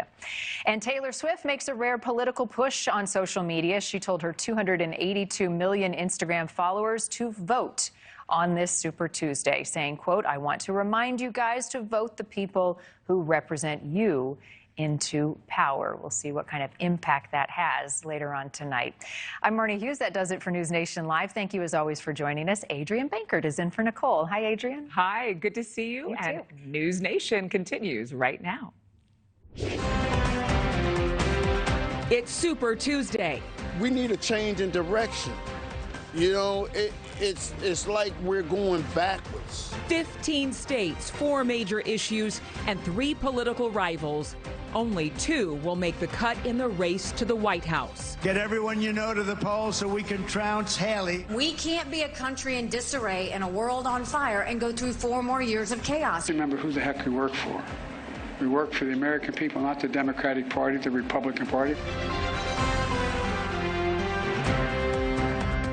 Good Tuesday to you. You're watching News Nation Now. I'm Adrienne Bankert in for Nicole Burley. Thank you so much for joining us. Let's get right into Super Tuesday and the push to get Americans to the polls. Roughly a third of delegates up for grabs on both sides of the aisle today as voters in 15 states, including the 2 most populous, Texas and California, along with American Samoa, submit their ballots to decide who will lead their party's ticket come November. Now, on the Republican side, frontrunner, former President Donald Trump anticipating a blowout win. His last remaining rival, Nikki Haley, hopes to keep her campaign alive with a last-minute surge. Then President Biden has no major rival. Instead, his campaign will be watching for overall turnout and enthusiasm behind his re-election effort. As the campaign tries to address poor job approval numbers on issues most important to voters like immigration and crime, we, of course, have live team coverage all around the country. We start in Palm Beach, Florida. News Nation's Brooke Schaefer with the Trump campaign. Brooke? Adrienne, you said it. Hundreds of delegates are up for grabs today, and Team Trump, for one, feeling pretty confident, predicting a Super Tuesday sweep. The former president overnight posting on Truth Social, encouraging his supporters to get out and vote today, saying that Super Tuesday is important. In a recent interview, saying that he wants today to send a message, a signal rather, that the, quote, freight train is coming. And so far, Trump has that momentum behind him, so far winning all but 1 Republican primary. Today, he looks to get even closer to that magic number of 1,215 delegates to clinch the Republican presidential nomination. In his recent stops, Trump very much looking to November and the general election. In his speech yesterday, soon after the Supreme Court ruled in favor of Trump in the Colorado ballot case, the former president spoke a lot about immigration, the economy, the wars in Israel and Ukraine, issues he has campaigned on and issues that have proved critical to his base, while also attacking President Joe Biden, accusing him of weaponizing the courts. President Biden, number 1, stop weaponization. Fight your fight yourself. Don't use prosecutors and judges to go after your opponent, to try and damage your opponent so you can win an election. Our country is much bigger than that. So, of course, a sweep today on Super Tuesday would inch former President Donald Trump even closer to what is predicted to be a likely rematch between him and Joe Biden in November. Former President Trump is going to watch all of this play out from his home here in Florida. He's expected to speak with supporters later tonight. Adrienne? All right, Brooke Schaefer for us. Thank you so much. I want to bring in correspondent Kelly Meyer now live at the White House. Kelly, what's at stake for President Biden tonight? Well, President Biden really has this race locked in here. He's likely to secure the number of delegates needed to clinch the nomination later this month, but he is still facing his own set of challenges, and he still has 2 long-shot candidates trying to cut into his support. So right now, President Biden has 206 of the 208 delegates two going to uncommitted, a sign of protest against Biden's support for Israel. Two other candidates are trying to take on the incumbent. Congressman Dean Phillips still trying to stay in the fight, touting himself as the younger alternative to President Biden. And Marianne Williamson recently unsuspended her campaign after coming in third in Michigan just last week, just 3 weeks after dropping out. And what you can take away from this are those major roadblocks moving forward for the Biden campaign, losing support here at home for his support for Israel abroad, and growing concerns over his age. We're watching for more voters to come out to the polls to protest Biden on the ballot. We saw that in Michigan, where more than 100,000 voters cast ballots for uncommitted, and it's something we're watching for in places like Colorado and Minnesota today. Now, talk around President Biden's age and mental fitness continue to swirl around the campaign. Biden recently joking after his routine physical that his doctors thought he looked too young. His doctor saying that Biden continues to be, quote, fit for duty. Now, later this week, President Biden is going to be making his case to the American people on why he should get another term, laying out his priorities and his accomplishments from his administration at the State of the Union this Thursday night. And right after that, he's going right back on the campaign trail to Philadelphia, Pennsylvania on Friday and Atlanta, Georgia on Friday. We are told that he is going to be amping up his travel and meeting voters where they are as the general election kicks into full gear. Adrienne. All right, Kelly, thank you very much. Now, one major issue in this year's election cycle is getting a lot of attention from Democrats, Republicans, independents alike. The crisis at the southern border affecting every corner of the country. Hundreds of thousands of immigrants spilling across the U.S.-Mexico border just recently. We're talking millions of people over the past year, leading to strains on local resources as they look to help asylum seekers and highlight the unsustainability of our current approach to immigration. Texas Governor Greg Abbott just announcing on Monday that his state has now bused over 100,000 immigrants to sanctuary cities across the nation, from New York to right here in Chicago and Los Angeles. For more on how immigration and the border impact Super Tuesday, as well as the general election in November, political reporter at Axios, Steph Knight. Thanks so much, Steph, for being with us. Thanks for having me. So my first question for you is that former President Trump, he's polling better on the immigration issue than President Biden. Is it that Biden Democrats are hesitant to speak out for fear of sounding like hypocrites or flip-flopping on this? For a long time, Democrats have struggled with the issue of immigration, and especially when it comes to migration at the U.S.-Mexico border. We've seen this time and time again. Of course, the former president, Donald Trump, has always been very comfortable on this issue. Immigration and the border in particular has long been, a marquee issue for the president. He's talked about, his border wall. He's talked about stricter enforcement along the border. So it's something that Trump is very determined to run on, especially because of the number of migrants and asylum seekers we've been seeing come across the border illegally over the past few years. And Democrats, again, just have not been able to really nail successful messaging on this issue politically. Although we have started to see them take a turn with, President Biden's visit to the border last week, which people I spoke to marked as an important kind of shift for the president to actually be there on the ground and show that he cares about the issue. But as myself and my colleagues have reported over the past few years, it has been an issue that Biden has not wanted to really address head on. He sees it as a losing issue for him. And it's only been in recent months that he and his campaign and the White House have started to try to find a way to go on offense with this issue. Yeah, unfortunately, for a lot of people in this country, they see that this is an issue the federal government has somewhat ignored. A spokesperson for the Trump campaign says the former president would, quote, institute the largest deportation operation in American history. Do we know if Americans are so fed up that the majority would go for this? It's a good question. We certainly, see the Trump campaign feeling very confident about these efforts. They have not shied away from promoting the kinds of aggressive strategies they would plan to roll out to address illegal immigration into the U.S. and to deport people who are here without legal status, legal means for staying. And there's certainly frustration. You look at the polls, and many Americans are frustrated by what they see at the border. Many people are frustrated by the images and videos that they see of, crowds of people coming across. People are very concerned for the national security, the chaos around that. But when it comes down to actually deporting large numbers of people, when it comes down to the reality of removing people who are often living and working peacefully in communities and the disruption that these kinds of deportation efforts are known to cause, it is a question whether, that will ultimately impact voters in a different direction. It's very easy to right now look at the situation at the border and know that both Republicans and Democrats and independents agree that this is not an orderly system, but to then move to something like mass deportation, I think it will have its own political risks in reality. Well, and even President Biden has deported a number of people just since the start of the year back to Venezuela because something is needing to be done. The bipartisan border deal that was killed by Republicans appears to have had some broad support, but looking now in hindsight, would it have simply been another Band-Aid for a program that doesn't address legislation for non-citizens in the U.S. and what rights they do have to stay here? The bipartisan border deal definitely was a very slim, specific bill. The legislation really focused on the border in particular and did not address the number of people who are in the U.S. already, who are going through the legal process or are here without legal documentation, or as well as others who maybe are here temporarily but don't really have a pathway forward to citizenship.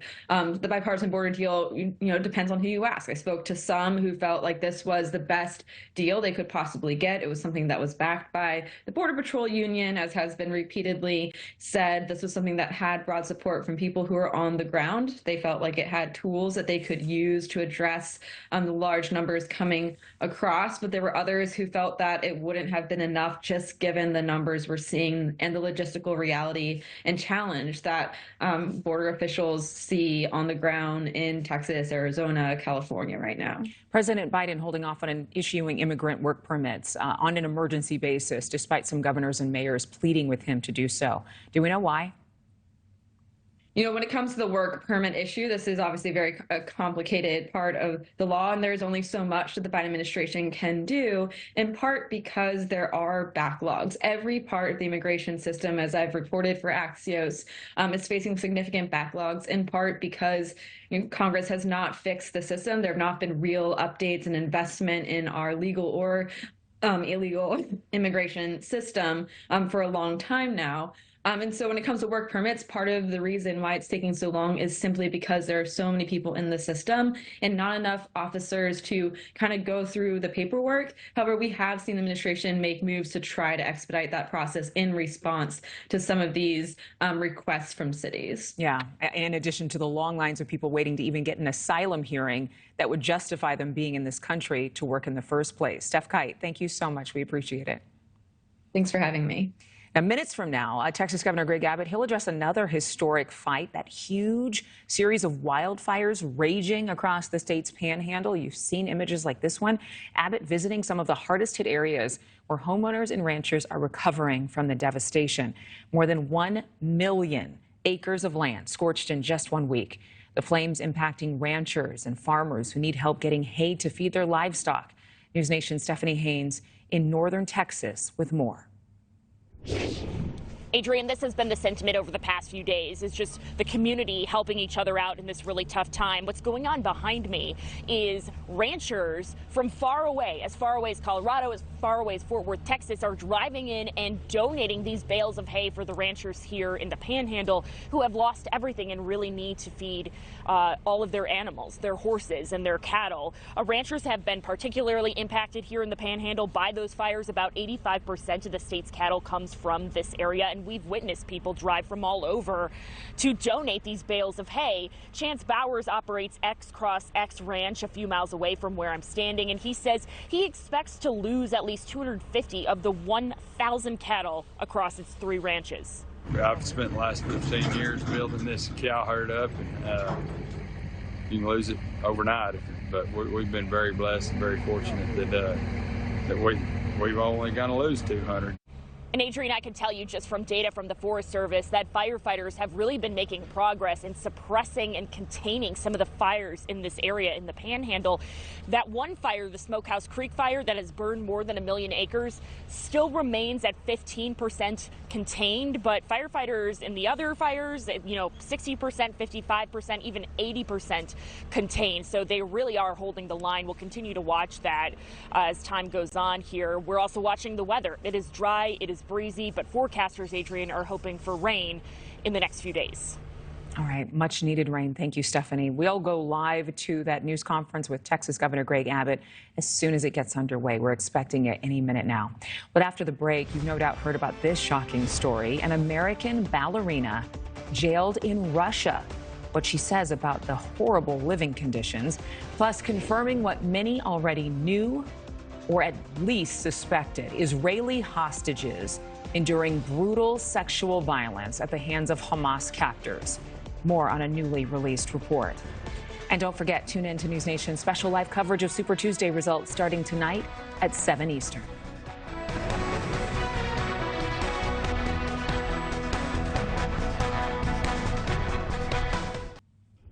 Welcome back to News Nation Now. We've been following the case of an American ballerina detained in Russia. She's now opening up about the conditions in prison there, and as suspected, they are appalling. News Nation's Alex Capriello live in the newsroom with the latest. Alex, what have you learned? Yeah, we can tell you Ksenia Karolina has spent more than a month in a Russian prison after being arrested on treason charges. Russian authorities claim the 33-year-old dual citizen donated $50 to Ukraine's war efforts. Now, in a recent letter to her boyfriend, Karolina is opening up about her experience at the Russian prison. She says she's only allowed to shower once a week and is afraid to go outside for fresh air. At the latest detention hearing, Russian officials refused to grant her access to U.S. officials. The former ballerina is now the latest pawn between Washington and Russia. Karolina's next pretrial court date scheduled for April 6th. She faces 20 years in prison, but her loved ones are saying that she believes that they're going to spend the rest of her life in prison if the U.S. doesn't intervene. All right, Alex, thank you very much. A lot of people watching this one. Up next, Super Tuesday coverage continues with a look at GOP presidential candidate Nikki Haley. Could this be her last stand? And convicted killer Scott Peterson heads back to court.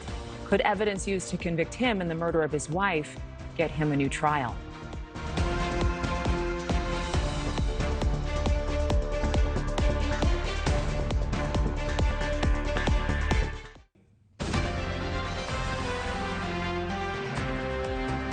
Well, it's a powerfully crucial election here. There's a lot at stake and a lot of extra attention on today, the biggest day of the primary season, Super Tuesday. More than 27 million voters across 16 states and one American territory head to the polls today.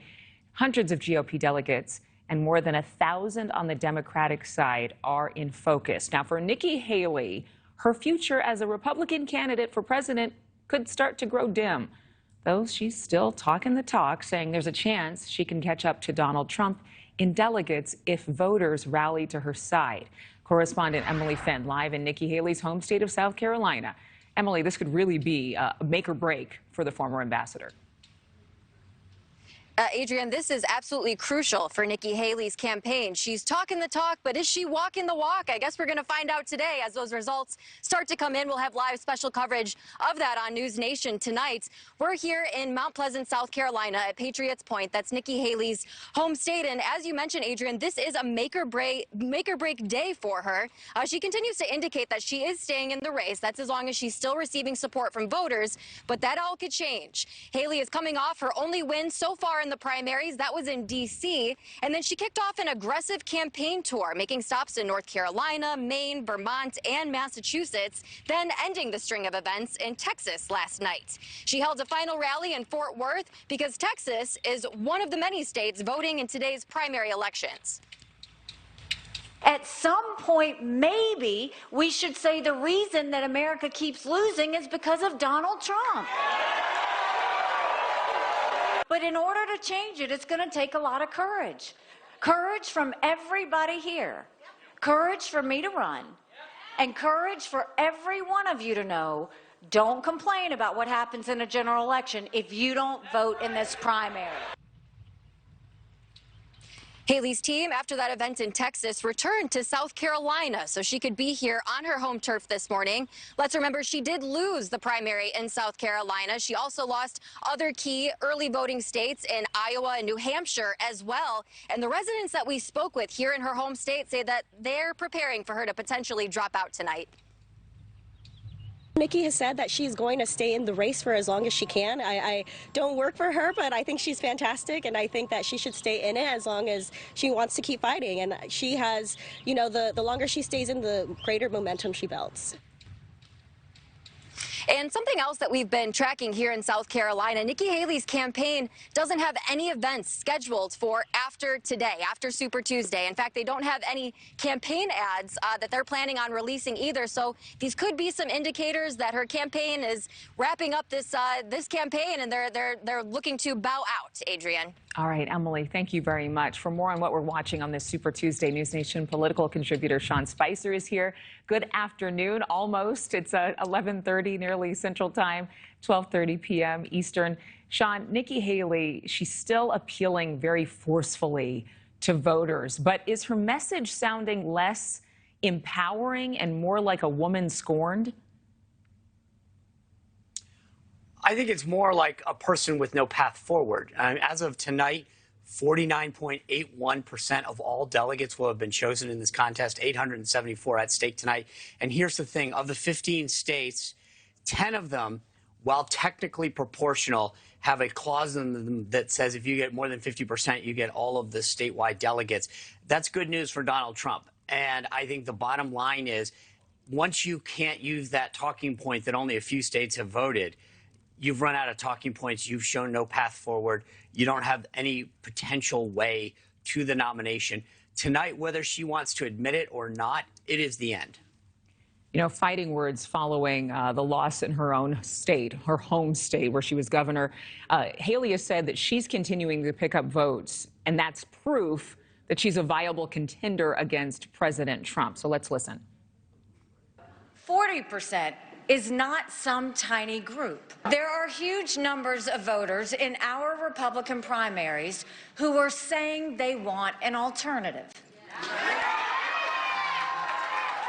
I said earlier this week that no matter what happens in South Carolina, I would continue to run for president. You know, I think about the polls that have continuously shown that she would beat President Biden. You know, the numbers showing how neck and neck President Trump and President Biden are in polling.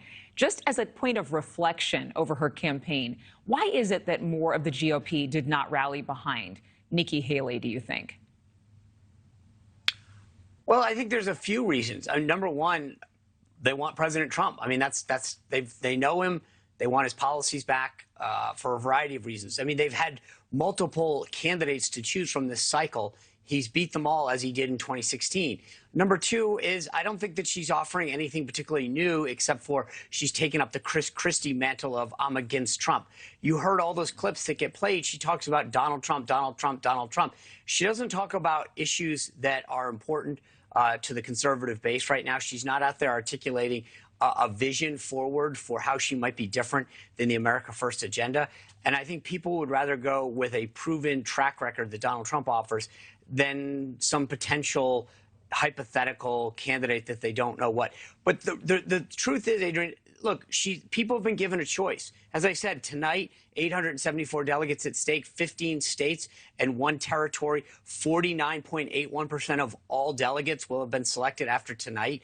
At some point, she has to see the writing on the wall. She said earlier, I'm an accountant. 40% doesn't mean anything. That's true, but it's not 50%. And 10 of these states right now, you need 50% even to qualify for delegates.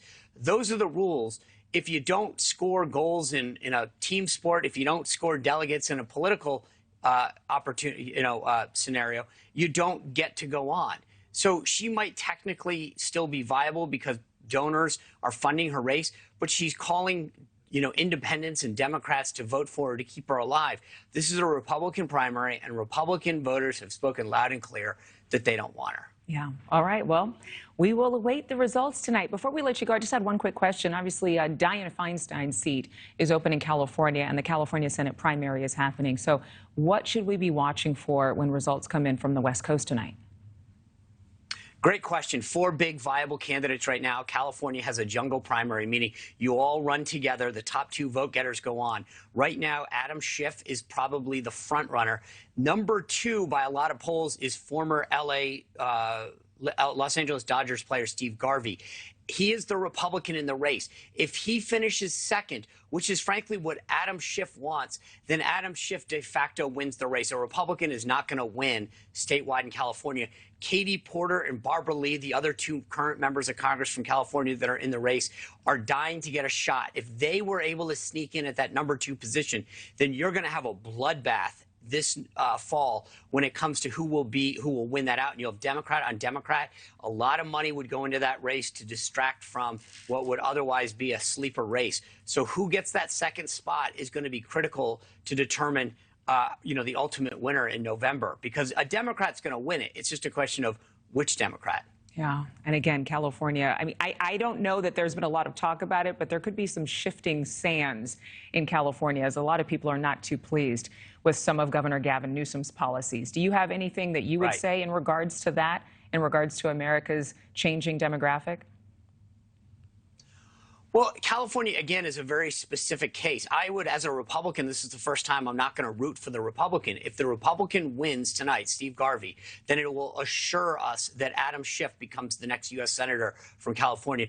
If Katie Porter wins, that's a lot of money that the Democrats are going to have to spend fighting among themselves. I would rather have them doing that as a Republican than see Steve Garvey win, quote unquote, a short-term victory and lose the long-term battle, because Adam Schiff would be free to raise money to go against Republicans, to weigh in on other races, etc.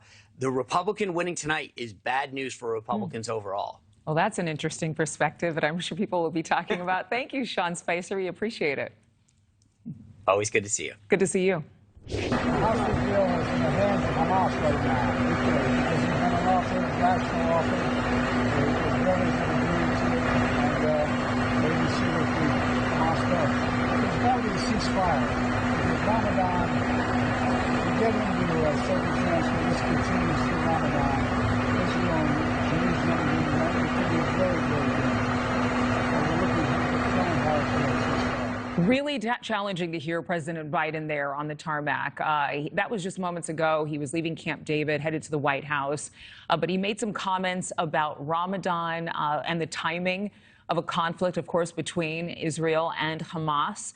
That fighting continues as Prime Minister Benjamin Netanyahu has been defiant. They will bring home every single one of the hostages.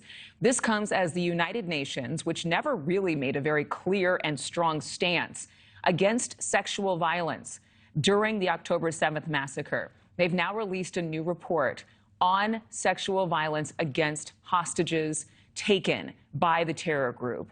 The UN did finally find that sexual violence was committed against Israelis in that October 7th attack and continues against hostages still in captivity. Hamas is denying the claims. The report comes out as Israel's Minister of Defense meets with U.S. officials in Tel Aviv to discuss escalating tensions in the region. NewsNation's Robert Sherman joins us live from Tel Aviv. What else does this new UN report say? Yeah, putting all this into perspective here, Adrian, for the last 5 months, people here in Israel have been hearing commentators, pundits, and activists contend that there's no evidence that Hamas committed any sexual violence against Israeli citizens or hostages. But now this new UN report coming out saying they reviewed 5,000 photos, 50 hours of video footage, conducted 34 interviews, some of them with hostages who were released in November, and these were their findings. Take a listen. With regard to the hostages taken to Gaza, we found clear and convincing information that sexual violence, including rape, sexualized torture, cruel, inhuman, and degrading treatment, has been committed against captives. And we also have reasonable grounds to believe that such violence may still be ongoing against those still held in captivity. That UN Special Representative Pramila Patten going on to say that she recommends a ceasefire and is calling for Hamas to release all of the hostages. Demonstrations have been taking place in recent days, calling for the release of those hostages as well. And with the clock ticking towards Ramadan Sunday, mediators are working behind the scenes to get a deal done. Hamas is still demanding an agreement that will end the war outright. In an interview with our own Elizabeth Vargas, Israeli government spokesperson Eylon Levy saying that is not on the table.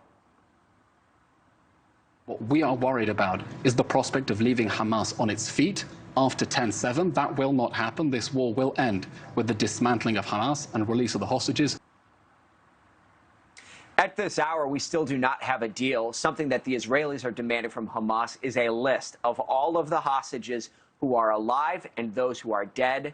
And still, Hamas has not provided one.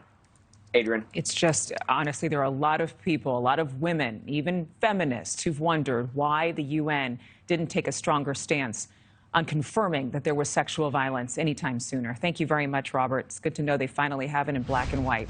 Crime in the nation's capital. Still to come, a look at the sweeping crime bill aimed at reducing violence in Washington, D.C. And spring breakers stay away after years of violence and destruction. City officials have had enough. What they're doing to keep partiers out of town.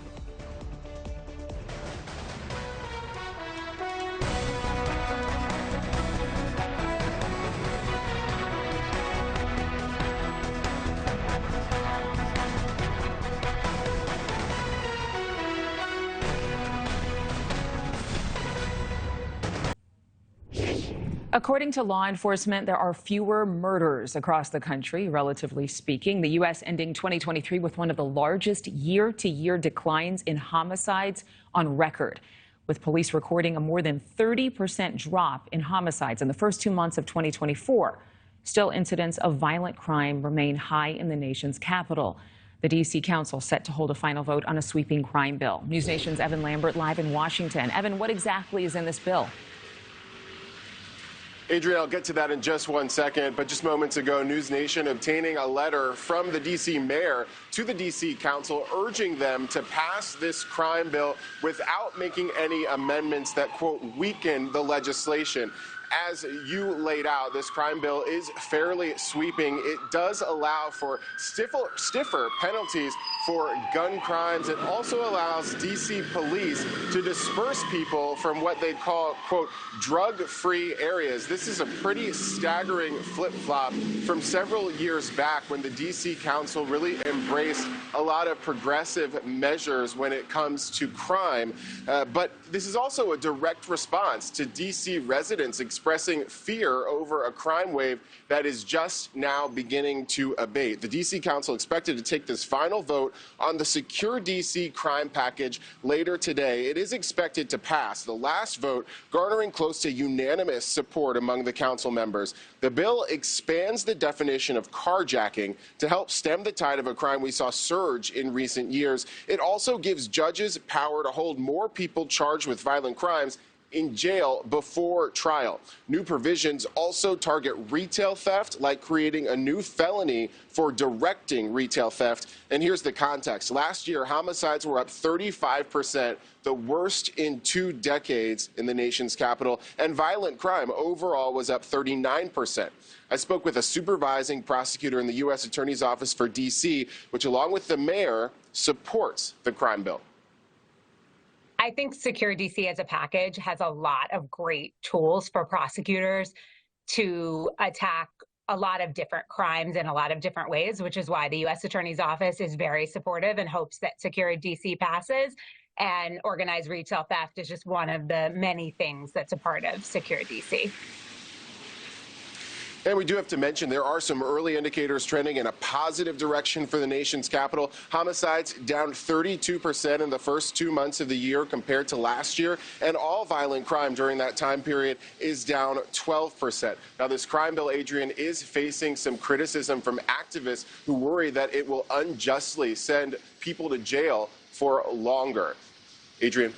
All right. Thank you very much, Evan. Pop star Taylor Swift taking a break from her overseas tour to remind her 282 million followers to get out and vote. Swift took to Instagram, urging people to vote for the person who most represents them without endorsing any particular candidate on today's Super Tuesday. She's rocked the vote before and previously did endorse President Biden, but back in 2020. Now, even before the massive success of her recent tour, there's been much buzzed about her popularity among fans and how it could potentially sway an election, especially if maybe she decided to run for president. We'll see. Oh, we do know, by the way, that Facebook and Instagram are back up and running. The outage is over. Coming up, could convicted wife killer Scott Peterson get a new trial? What evidence could reveal in the case? And then an investigation is underway since a small plane crash left 5 people dead. What happened just before that plane went down?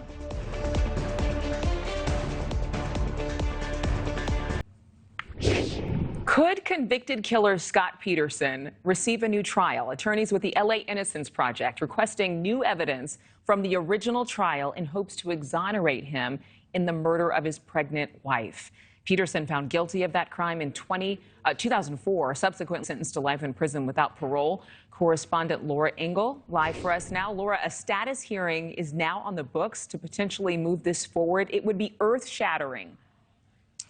It would be, Adrian, right? We've been covering this for so long, and this major development comes less than 2 months after Scott Peterson's new attorneys with the Los Angeles Innocence Project filed that motion to ask the courts to reopen the files on this 2-decade-old case, to reevaluate and to introduce new evidence that they say could prove Peterson's actual innocence. Now, the hearing, scheduled for 1 week from today, will bring those LAIP attorneys into the original courthouse where Peterson's trial was held in Redwood City to present their findings. They claim Scott Peterson's state and federal constitutional rights were violated and that there is new evidence which raises many questions about who they say abducted and killed Laci Peterson and her unborn child Connor on Christmas Eve 2002. Well, remember, their bodies were found along the San Francisco shoreline roughly 4 months after Laci was reported missing. Now, we went back to Modesto in January with our cameras to show our viewers the crux of Peterson's defense,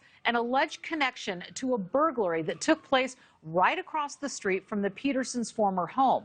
Peterson's attorneys have always claimed that Laci may have stumbled across a burglary in progress that turned violent while she was walking their dog. The time frame was also right around when Scott Peterson says he left his home to go fishing in the San Francisco Bay. Now, the LAIP has also raised questions about this burned-out orange van that was found just 1 mile away from the Petersons' home Christmas morning of 2002, which contained a mattress with possible blood stains that Peterson's attorneys say were never fully tested, something Peterson's original trial attorney, Mark Garrigus, told us was infuriating. We spent weeks doing hearings on mitochondrial DNA because Modesto PD wanted to use a hair that was found, and they wanted to use the mitochondrial DNA. At the same time, they were delivering all kinds of stuff to the Department of Justice. It wouldn't have been very difficult in the least to have cross-checked all this stuff, because the very same department and lab was doing all kinds of testing at the same time. So that's what we're going to be talking about at this court hearing next week. Attorneys for Peterson also are looking for interviews from witnesses who say they saw Laci walking her dog after Scott left their home, and videotaped interviews from those burglars who admitted to their crimes that they believe could provide new clues. So many of the jurors and former police investigators we have spoken with about these reported new findings say while they still stand by their belief that Peterson is guilty, they say if there is something to be tested, it should be tested. Laci Peterson's family members have declined our request for comment. The hearing takes place in Redwood City, March 12th. Adrian? Wow, what a world we live in. Thank you very much, Laura. On this week's Crime Nation, new explosive details in the Lori Vallow Daybell case. Dubbed Doomsday Mom, she was found guilty of murdering 2 of her children, potentially motivated by bizarre cult-like beliefs. Now, new interviews and never-before-seen footage are coming to light. I like Charles a lot. Great guy. I was living in Kansas, but we talked all the time. When Charles called me and said, I think something's wrong with Lori, I was like, maybe he's getting it wrong because he's new to the church. He's not really understanding what's going on. I waited to hear from Lori myself, and Lori said, I'm transitioning into an immortal body. And I said, what? She goes, yeah, I don't have to eat anymore, and if somebody shot me, the bullet would just go right through me. And I mean, literally, I'm standing there going, oh my gosh, what is going on right now? Watch Crime Nation on the CW Tuesdays at 8 p.m. Eastern. It's a new case every week, and you'll recognize some of the faces from right here at News Nation. After the break, we have team coverage of Super Tuesday. As Americans head to the polls, we're live across the country. And more chaos in Haiti. Thousands of prisoners released on the streets, and a ruthless gang leader looking to oust the Haitian prime minister. Details ahead.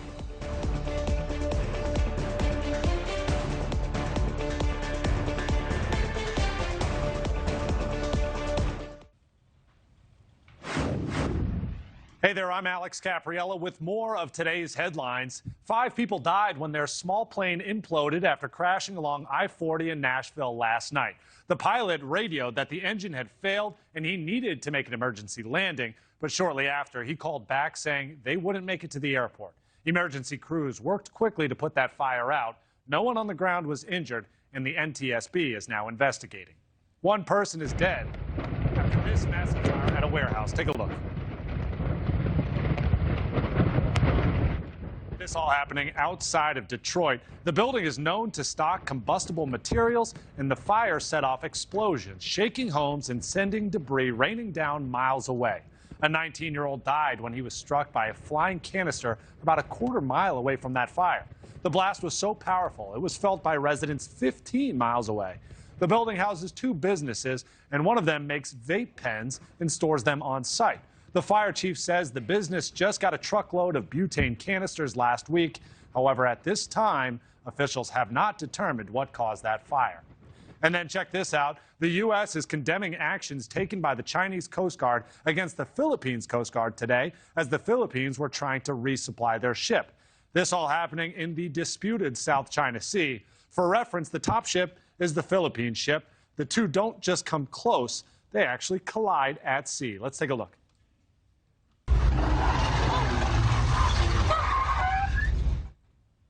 That terrible sound you just heard is the ship's hitting, and the whole thing is caught on camera. The Philippine Coast Guard says 4 people were hurt in this incident. The harassment continued when their ship was blocked and water cannons were deployed. The Chinese Coast Guard says they acted with restraint and legally. And finally, the system that brought as much as 12 feet of snow to California's Sierra Nevada mountains is finally moving out. This is the University of California, Berkeley Sierra Snow Lab. An employee took a few minutes out of their day of work to have some snow fun making snow angels. The powerful blizzard, which started over the weekend, proved to be too much even for some ski resorts, many closing for a few days until they could dig out.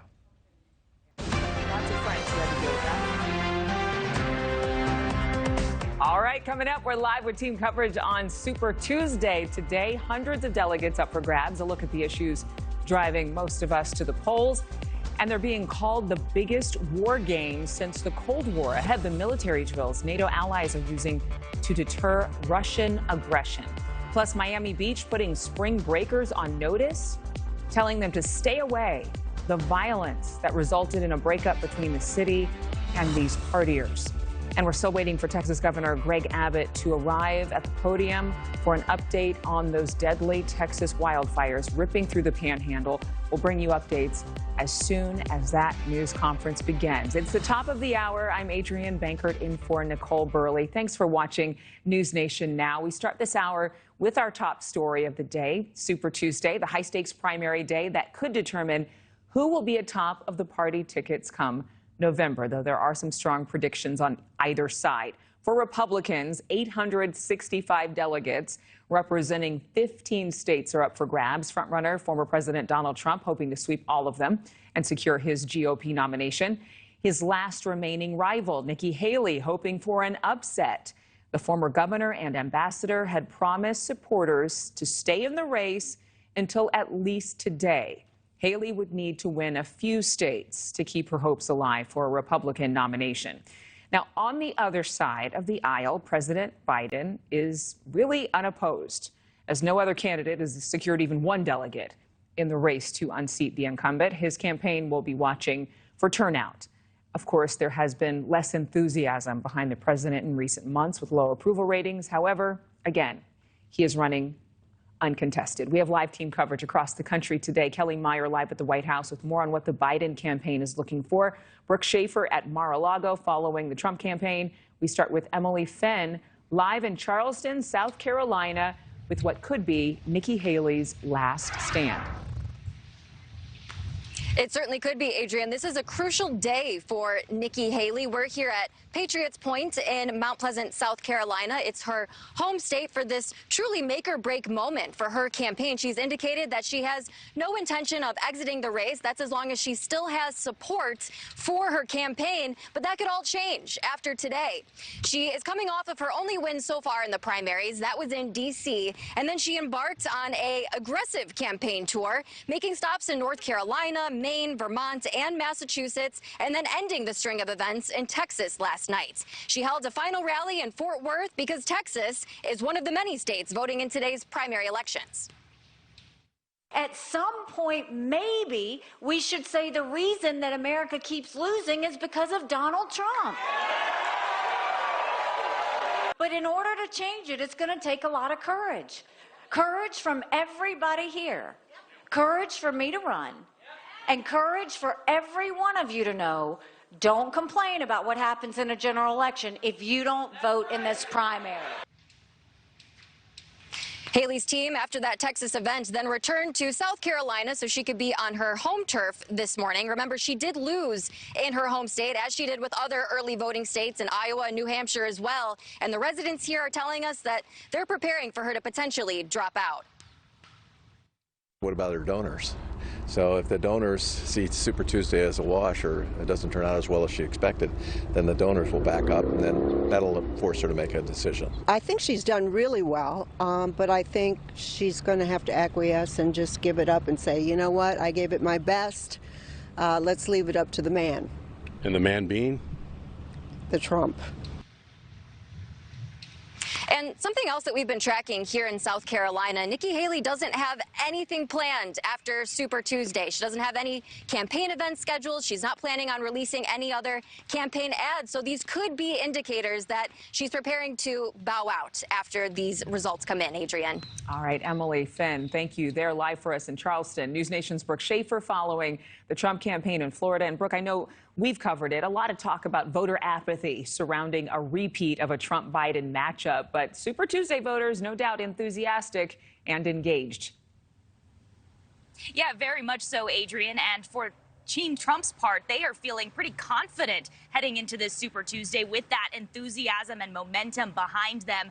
Team Trump predicting a sweep this Super Tuesday, inching the former president that much closer to that potential rematch you were just talking about between Trump and President Joe Biden. Overnight, former President Trump encouraging his supporters to get out and vote, even saying in a recent interview that he wants Super Tuesday to send a signal that the, quote, freight train is coming. Trump, as we said, has that momentum behind him. So far, winning all but one Republican primary. Today, he looks to get even closer to that magic number of 1,215 delegates to clinch the Republican presidential nomination. In his recent stops and interviews, Trump very much looking to November, focusing on the general election, not mentioning Nikki Haley in some of his recent speeches, even dodging questions about Haley's path forward. Instead, Trump focusing on immigration, the economy, and President Joe Biden, a signal, again, that he is preparing for that likely rematch. Trump will watch all of this play out from his home here in Florida, where he is expected to talk with supporters later tonight. Adrienne? All right, Brooke, thank you very much. Trump clearly pivoting to the general election, as you mentioned. What's next for him after today? Well, we know the former president already focusing on Georgia, their primary happening 1 week from today. Over the weekend on Saturday, former President Trump will hold a rally in Rome, Georgia. At the same time, about an hour and a half away, President Joe Biden will also be in Georgia. He's hosting his own event in the Atlanta area also on Saturday. So these dueling rallies, Adrienne, another indication that this has become a major focus for the Trump campaign, really pivoting from these primaries, starting to look ahead to the general election in November. Adrian? All right, Brooke Schaefer, thank you so much. Tonight also, of course, a big night, major night for President Biden. While he won't be able to lock up the Democratic nomination, results could go a long way towards silencing some of his critics, including those of his own party. Correspondent Kelly Meyer is live outside of the White House. Kelly, how important is Super Tuesday for the president?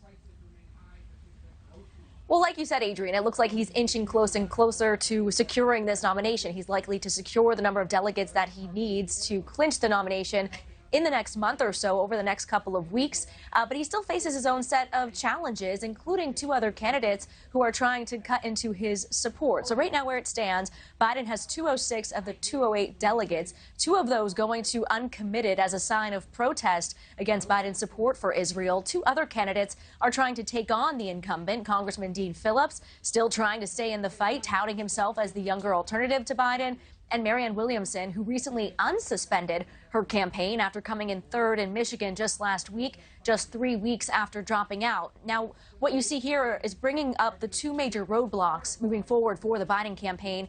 That's losing support at home for his support for Israel abroad and growing concerns over his age. We're watching as more voters come out to the polls to protest Biden on the ballot. We saw that in Michigan, where more than 100,000 voters cast ballots for uncommitted.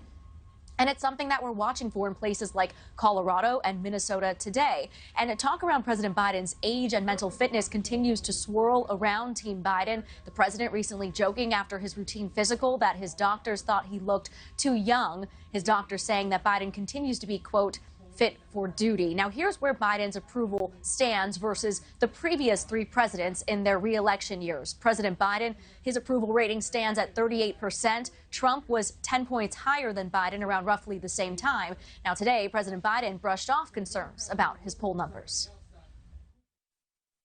My poll numbers, the last 5 polls you guys don't report, I'm winning 5 in a row. Now, President Biden is focused on making his case to the American people on why he deserves another term here in the White House. He's getting ready to lay out his priorities and accomplishments during this week's State of the Union address. And then he is set to hit the campaign trail. He will be in Philadelphia, Pennsylvania on Friday and Atlanta, Georgia, as Brooke mentioned, on Saturday. We've heard that he's amping up his travel after the State of the Union address as the general election likely kicks into full gear here very soon. Adrian. All right, Kelly, thank you very much. Now, obviously, one of the major issues candidates are focusing on is crime. Voters had that at the top of their list. San Francisco has been hit hard. Smash and grabs have been going up. Even in the surrounding area has just turned into a nightmarish landscape. A lot of businesses have decided to move out of the San Francisco Bay Area. Our own News Nation crew, the victim of a crime yesterday. Thieves burglarizing a vehicle in broad daylight, stealing some of News Nation Nancy Liu's belongings. She joins us live in San Francisco. First, we're just glad you and the crew are safe. We can replace a laptop, but still, yeah. I would imagine it felt very, very unnerving. Yes, you feel violated, but, you know, we are hardly the only victims of crime around here. That's why so many business owners are frustrated. I think it was maybe inevitable. I am always very careful, but I've been coming here for years to work without incident. This time I am without my News Nation laptop. I had to borrow an earpiece and a lot of valuable equipment that I usually have in my work bag. That is all missing. This is all happening in less than 10 minutes. The side window of our rental vehicle smashed and my bag swiped just outside a restaurant in Oakland, a crime committed as we were covering widespread crime around here. We were right across the street of Agave Uptown restaurant, which has been burglarized 22 times since 2016, and recently 3 times in 3 weeks. The manager says many customers are afraid to dine in due to car break-ins like what happened to us during his interview. Like so many other Bay Area businesses, survival is in question.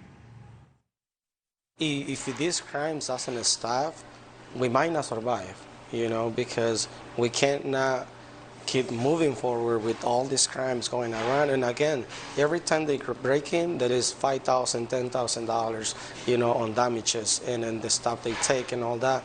And then it's like we are putting that money from our pockets. Well, I know a lot of people are leaving the Bay Area now because they're just like over their car getting stolen, their windows getting smashed, their house getting broken into. The reports say that crime is down right now, but it does not feel like that at all. It just feels like you're constantly like fighting it off. That is shop owner Liz Thayer, who had up to $40,000 worth of leather goods stolen from her store last Friday.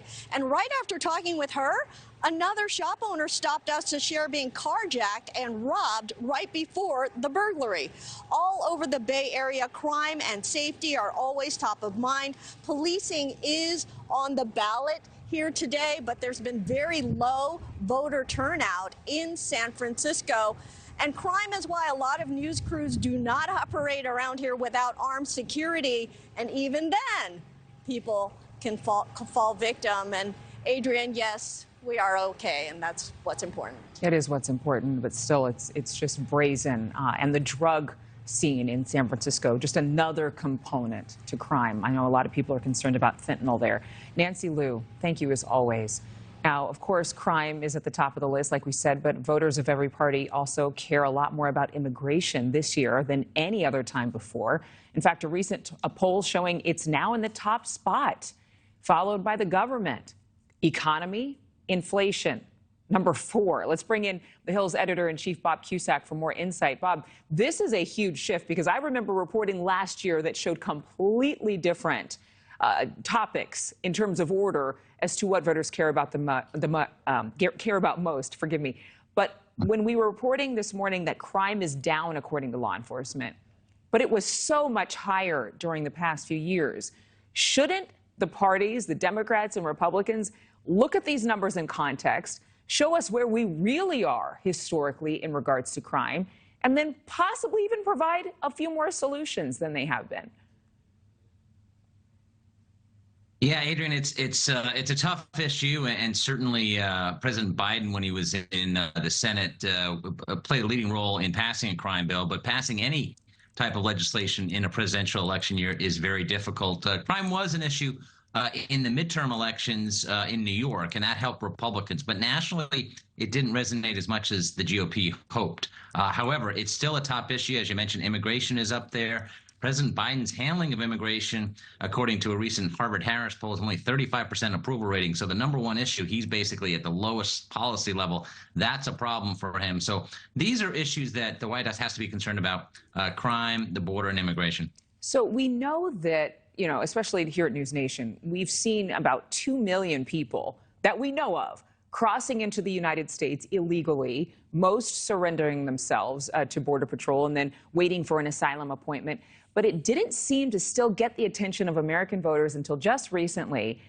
Do you think that it's because there are a few cases, just as of late, high-profile cases or cases of people who are here in this country, non-citizens committing crimes, including the murder of a young woman that we just reported not too long ago? Is that the tipping point for Americans to make this number one? I think so, and also the numbers don't lie, and Obama's numbers were much better than Biden's as far as crossing, but the tragic death of Laken Riley in Georgia, which is of course a battleground state nursing student who was allegedly killed by someone who came here illegally, I think that has helped propel it, and we're going to be hearing Laken Riley's name a lot for the rest of the year, and that's what Donald Trump has seized on, and that's going to be a theme, I think, of the rest of his year, especially at the convention. Yeah, it just seems to provide evidence for what a lot of people, particularly probably more conservatives, have been thinking and fearing is going to happen amid more cries, even from people in federal positions, saying that our borders are now ripe with people who could be potential terrorists in light of the Hamas-Israel conflict. Never mind the fact that, police officers were getting beat by a group of immigrants not too long ago who were here in this country reportedly illegally. But let's move on to the economy. We've got the Biden administration that has, over the past couple of years, tried to tout Bidenomics, right? And that the president has presented this picture that his economy, or the economy under his administration during his term, was actually doing better. But still, we're all dealing with higher prices. So does either party have a leg up when it comes to appealing to the American people that they'll be more fruitful, more prosperous under a GOP or Democrat-led House? This is another issue, Adrian, that Republicans do have the advantage on because Trump's economic numbers when he was in office are much better than Biden's. Now, that said, I think there's a COVID hangover. There's an inflation hangover from all the COVID spending. But at the same time, there have been some good signs for Biden. The stock market's up, and something he's referenced recently. But the mood of the nation is sour. So it's a very difficult message for the White House saying that the economy is improving.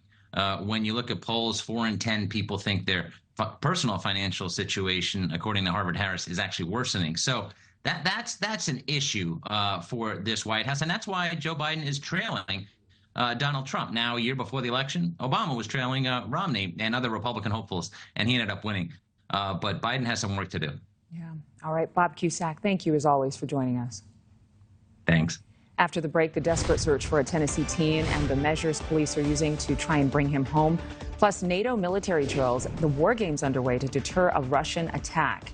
Plus, don't forget to tune into News Nation's special live coverage of Super Tuesday results. That starts tonight at 7 p.m. Eastern.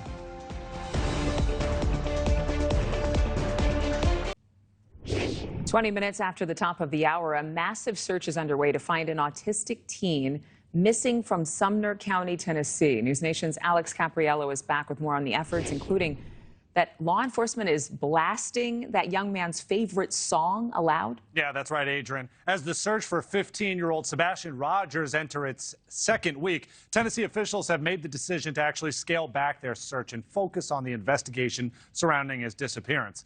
The teenager is autistic, and he's believed to have left his home in Hendersonville with a flashlight last Monday. Hundreds of crews have searched thousands of miles around the 15-year-old's home.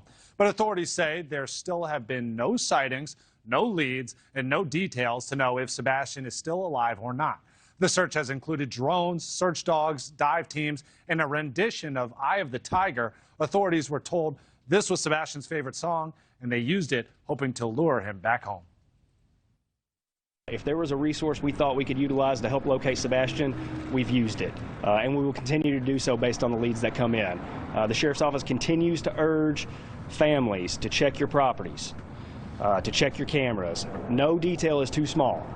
There is now a $3,500 reward for information leading to Sebastian's whereabouts. Adrian. All right, Alex Capriello, thank you so much. Still to come, the humanitarian issues in Gaza. Still a very tense situation as the U.S. and other countries are airdropping aid. We have details ahead. And immigration on the ballot. We've been talking about it this afternoon, the crisis at the southern border and the role it's playing in Super Tuesday.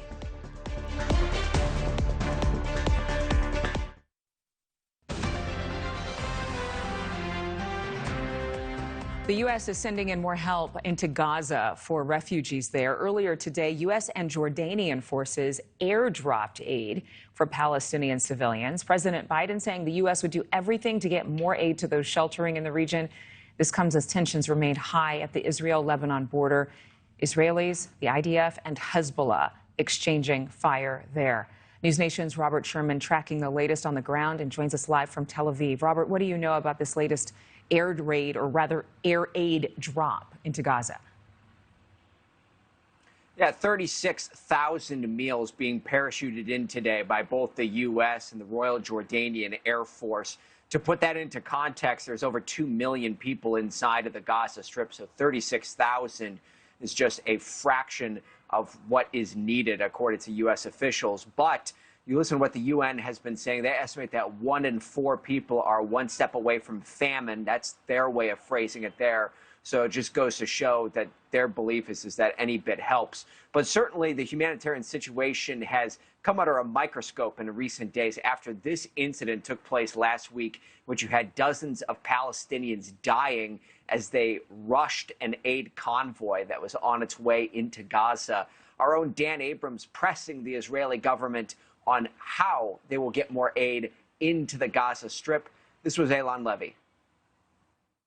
Israel has excess capacity at its crossings to get aid into Gaza. Just yesterday, we had a record number of trucks entering Gaza, 277 trucks. That's on top of 250,000 tons of aid entering Gaza. The problem isn't getting aid into Gaza. It's distributing it. The problem is that the UN has been struggling to distribute aid at the pace that Israel is getting it in. You heard Eylon Levy mention 277 trucks going in. That is a record for the Israelis. We have seen the amount of aid going in up in the recent weeks. That being said, the benchmark that the British are putting is 500 trucks a day, and we have not been at that benchmark since the start of the war. Adrian. Robert, there are some rising concerns about the intensity with which fighting and missile strikes have continued with Israel's border along the northern border of Lebanon. So have we had any updates that you can provide us in terms of the situation there? Well, it definitely seems as though that every day we're marching towards a more tense situation there. We just got these comments from the defense minister's office saying, quote, Hezbollah's aggression is bringing us closer to a critical point in the decision-making regarding our military activities in Lebanon. This is something that has been stewing for months on end, and there are a lot of concerns that we will possibly see conflict between Israel and Hezbollah. There was a missile strike in northern Israel earlier this week that killed 1 and injured 7. And frankly, Adrian, every day we see some kind of exchange of fire up that way. So it is a big concern on the ground here tonight. Adrian. As always, kind of the new normal or the continued normal for that part of the world. Thank you very much, Robert.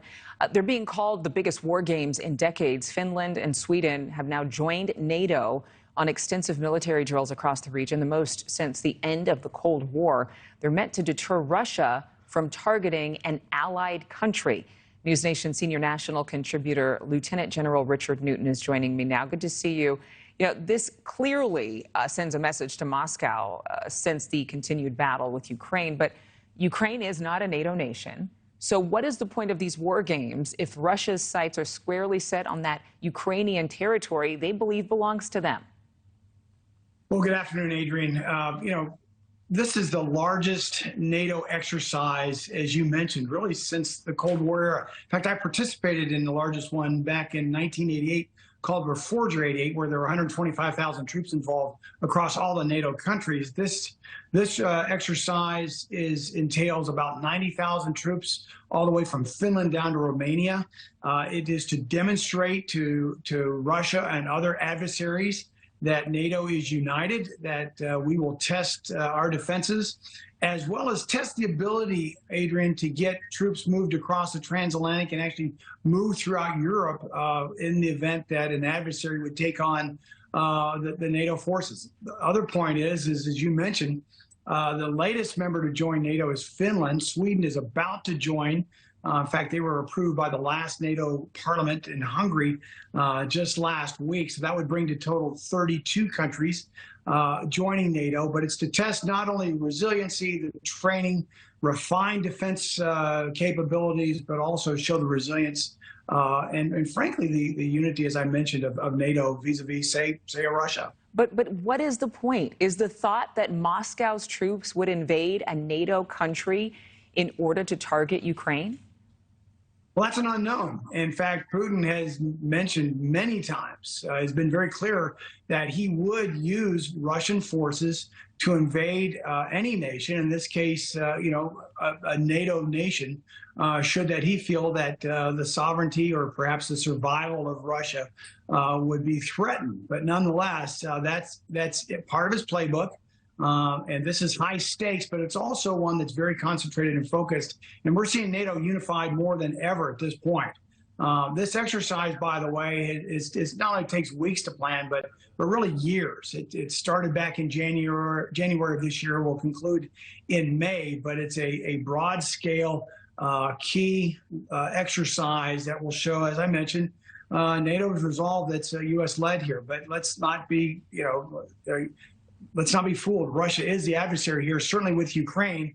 But should they have intentions beyond Ukraine, Adrian, NATO forces are training, exercise, and being prepared to counter that. With Finland and Sweden, as you were talking about, the newest members of NATO, what does it mean that these games are being held in their countries?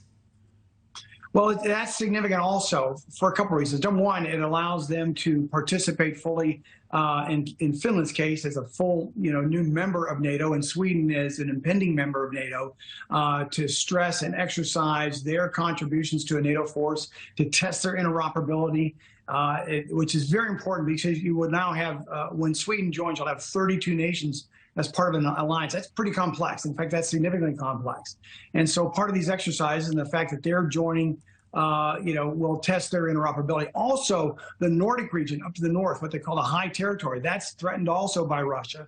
And so you have key NATO members of Finland, Norway, and soon to be Sweden will be key defenders of that high territory, that Nordic region as well. So that's key to part of this exercise. Thank you very much, News Nation senior national contributor, Lieutenant General Richard Newton. We appreciate it. Thank you, Adrian. One major issue, of course, as we get back to Super Tuesday coverage and some of the biggest issue that voters are concerned about, immigration. And it's getting attention from every party, Democrats, Republicans, independents. They see how this issue is just really in need of a solution. And the crisis at the southern border has affected pretty much all of us. When you think about the proliferation of drugs coming across our border, millions of immigrants spilling into the U.S. from Mexico, the strain on local resources as they look to help asylum seekers, and the unsustainability of the U.S.'s current approach to immigration. Texas Governor Greg Abbott announcing on Monday that his state has now bused over 100,000 immigrants to sanctuary cities across the nation, including New York. Of course, we've seen that right here in Chicago, and even to Los Angeles. News Nation border correspondent Allie Bradley is live in Eagle Pass, Texas, considered ground zero in terms of this border fight. And Allie, I guess we've had some pretty significant developments on the immigration front in just the last week. Yeah, Adrian. I mean, we saw both President Biden down in the Rio Grande Valley and, of course, former President Trump right here in the Eagle Pass area just last week, kind of seeing what was going on with the migrant crisis on the ground level. And what we're hearing from people that we've been speaking to as well this afternoon, we just talked with Lupita and Toby, who have lived here for many, many years.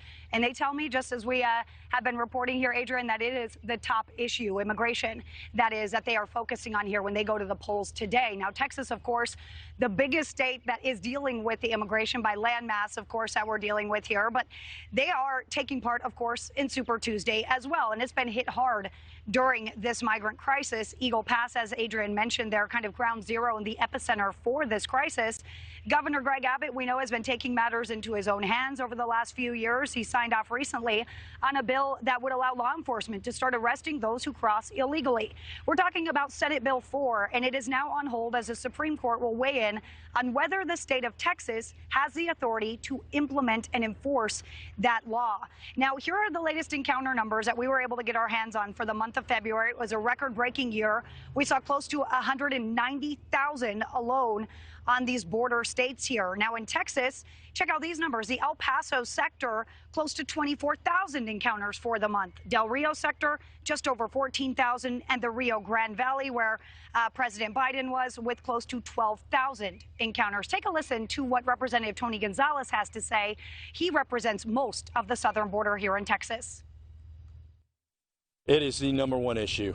Border security is very important to Texans, whether you live on the border or whether you live in a major city. It absolutely impacts us. We cannot allow 7,000 people entering the country illegally to be and no one say a word about it. I mean, it's going, oh, the numbers are down from December, but yet it's a historic February. We cannot allow this. And the way we do that is we're vocal, we show up, and we make sure that our voice is heard, but also that our vote is heard. The congressman really doubling down there on showing up, saying that's what matters. This as migrants continue to cross into Texas, just outside of Eagle Pass. They're just moving to more remote areas or passing on private property where there's no concertina wire blocking the edge of the riverbanks like there are in areas of Shelby Pass that we've been seeing. Now, what we can expect here today, Adrian, of course, Donald Trump is up against Nikki Haley. He is expected to be able to take this area as well. President Biden likely will walk away handedly with a victory here in the Lone Star State. And then we have some key races on the more local level. We have a race between two Democrats running for Senate. We're talking about State Senator Roland Gutierrez and then U.S. Representative Colin Allred are running. Now, the winner will face Ted Cruz. So this one has big implications as well moving forward here, Adrian. So we're going to be down here in Eagle Pass talking with voters all afternoon. We hope that people will join us. Oh, yeah. Everything's bigger in Texas, including Super Tuesday. Thank you, Allie. Well, after the break, they're at it again. A group of lawmakers proposing a bill to ban TikTok in the U.S., what that means for users.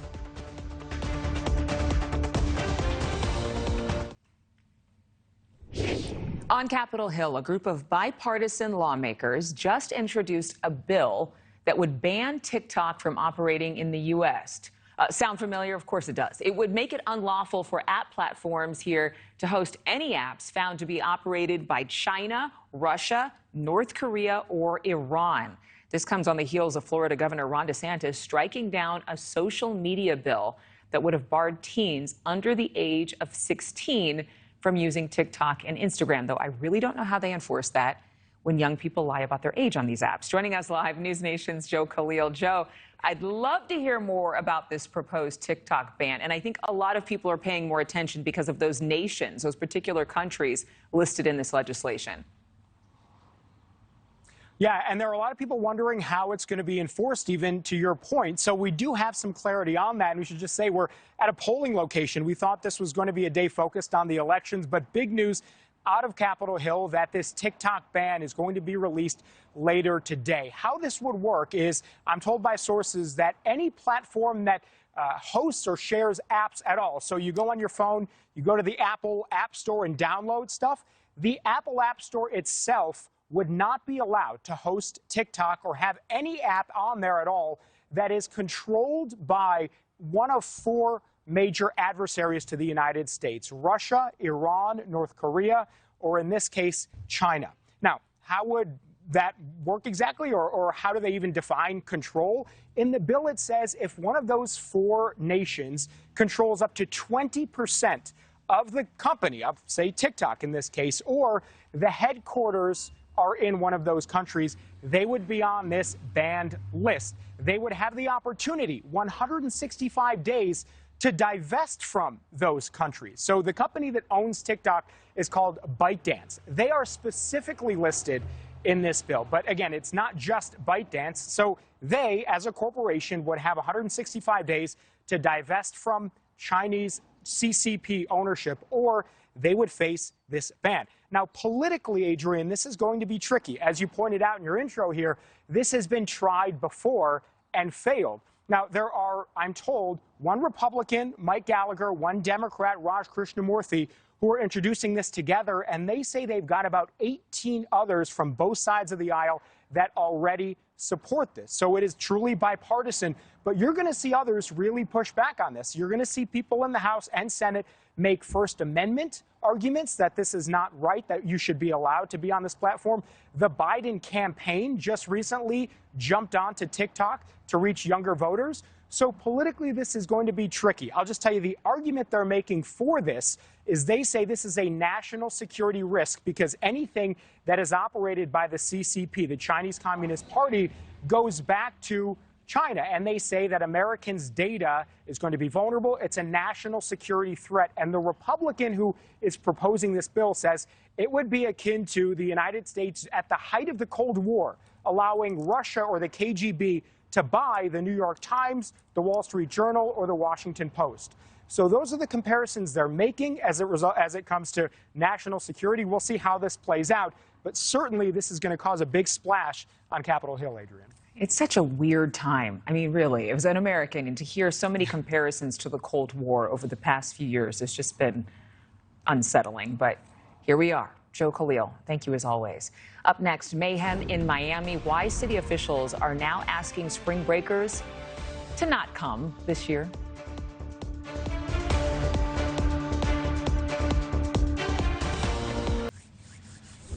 All right, as always, Florida is still the hottest spring break destination in the U.S. Thousands of visitors all across the state. And, of course, there's people who come from far and wide just to get a taste of that Florida sunshine. But one city, they've had enough.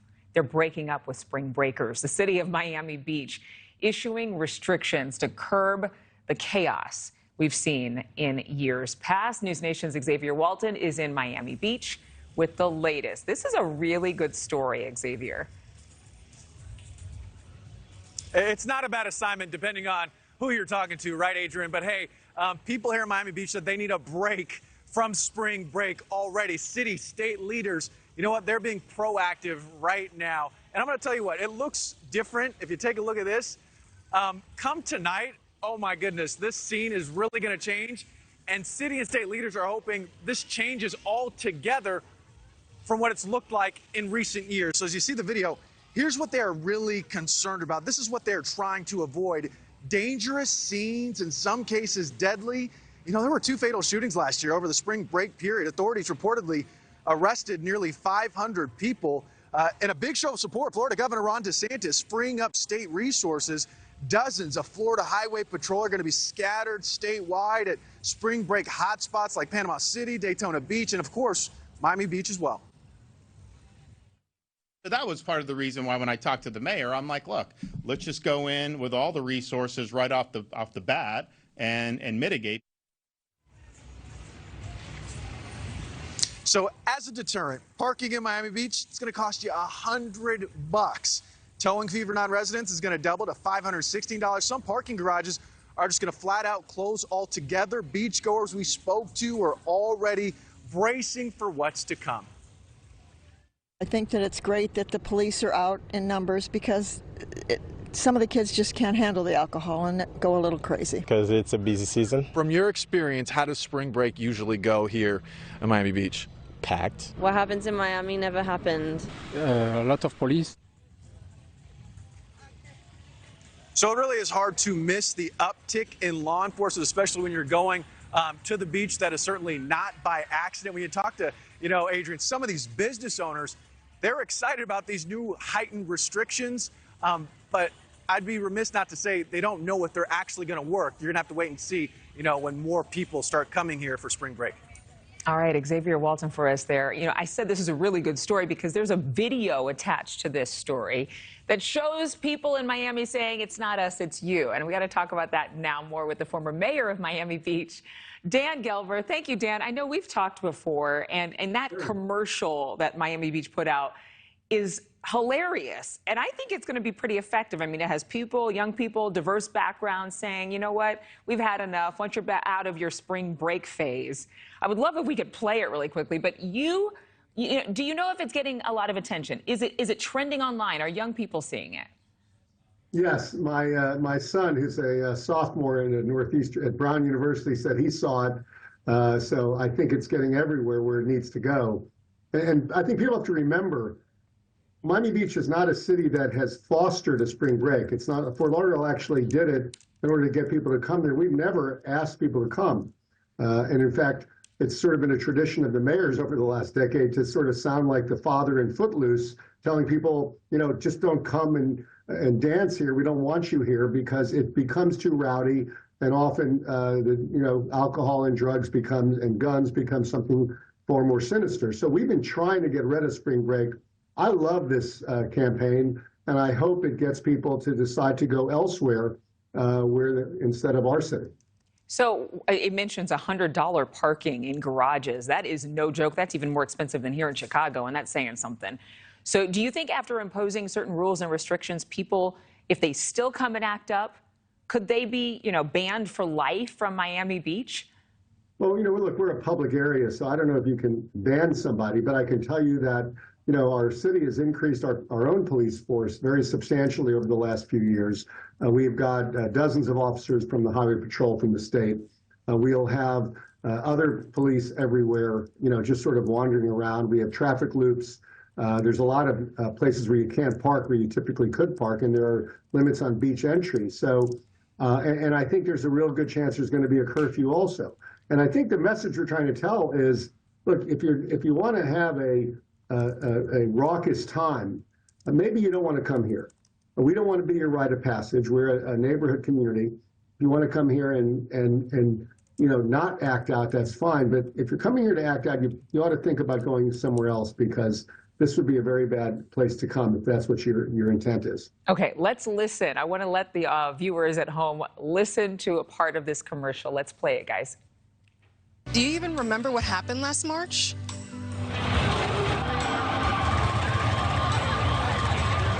was our breaking point. So we're breaking up with you. I'm telling you, I watched it. I was like, oh my goodness, this is so good. But there is such a sinister side or a hard side to this story. Is it that the chaos has intensified because of who is coming to Miami Beach, or is it just alcohol related? Well, I think it's a few things. It's a confluence of a capacity issue when tens of thousands of people are in really a 4 or 5 or 6 block area. Things are going to happen. They're coming off the beach. Often they've been drinking or they're high. And of course, there's a lot of guns around these days. And so once you put a deadly weapon into the mix, you just need, a few people to change everything into something deadly. And we've had that. And by the way, in each of the occasions where we've had shootings, they were literally seconds away from police officers. They were on the scene immediately. Our cops are amazing. They show up and they put themselves in danger, but we shouldn't be enduring that, frankly. Right. Especially when you go there to have a good time. Everyone there is, you would think, going there to enjoy life and celebrate and not to get arrested. Thank you so much to a man who served as the mayor of Miami Beach, so he knows the community well, Dan Gelber. Thank you again. Sure. All right, let's keep our fingers crossed everything stays safe this spring break. Coming up, Super Tuesday.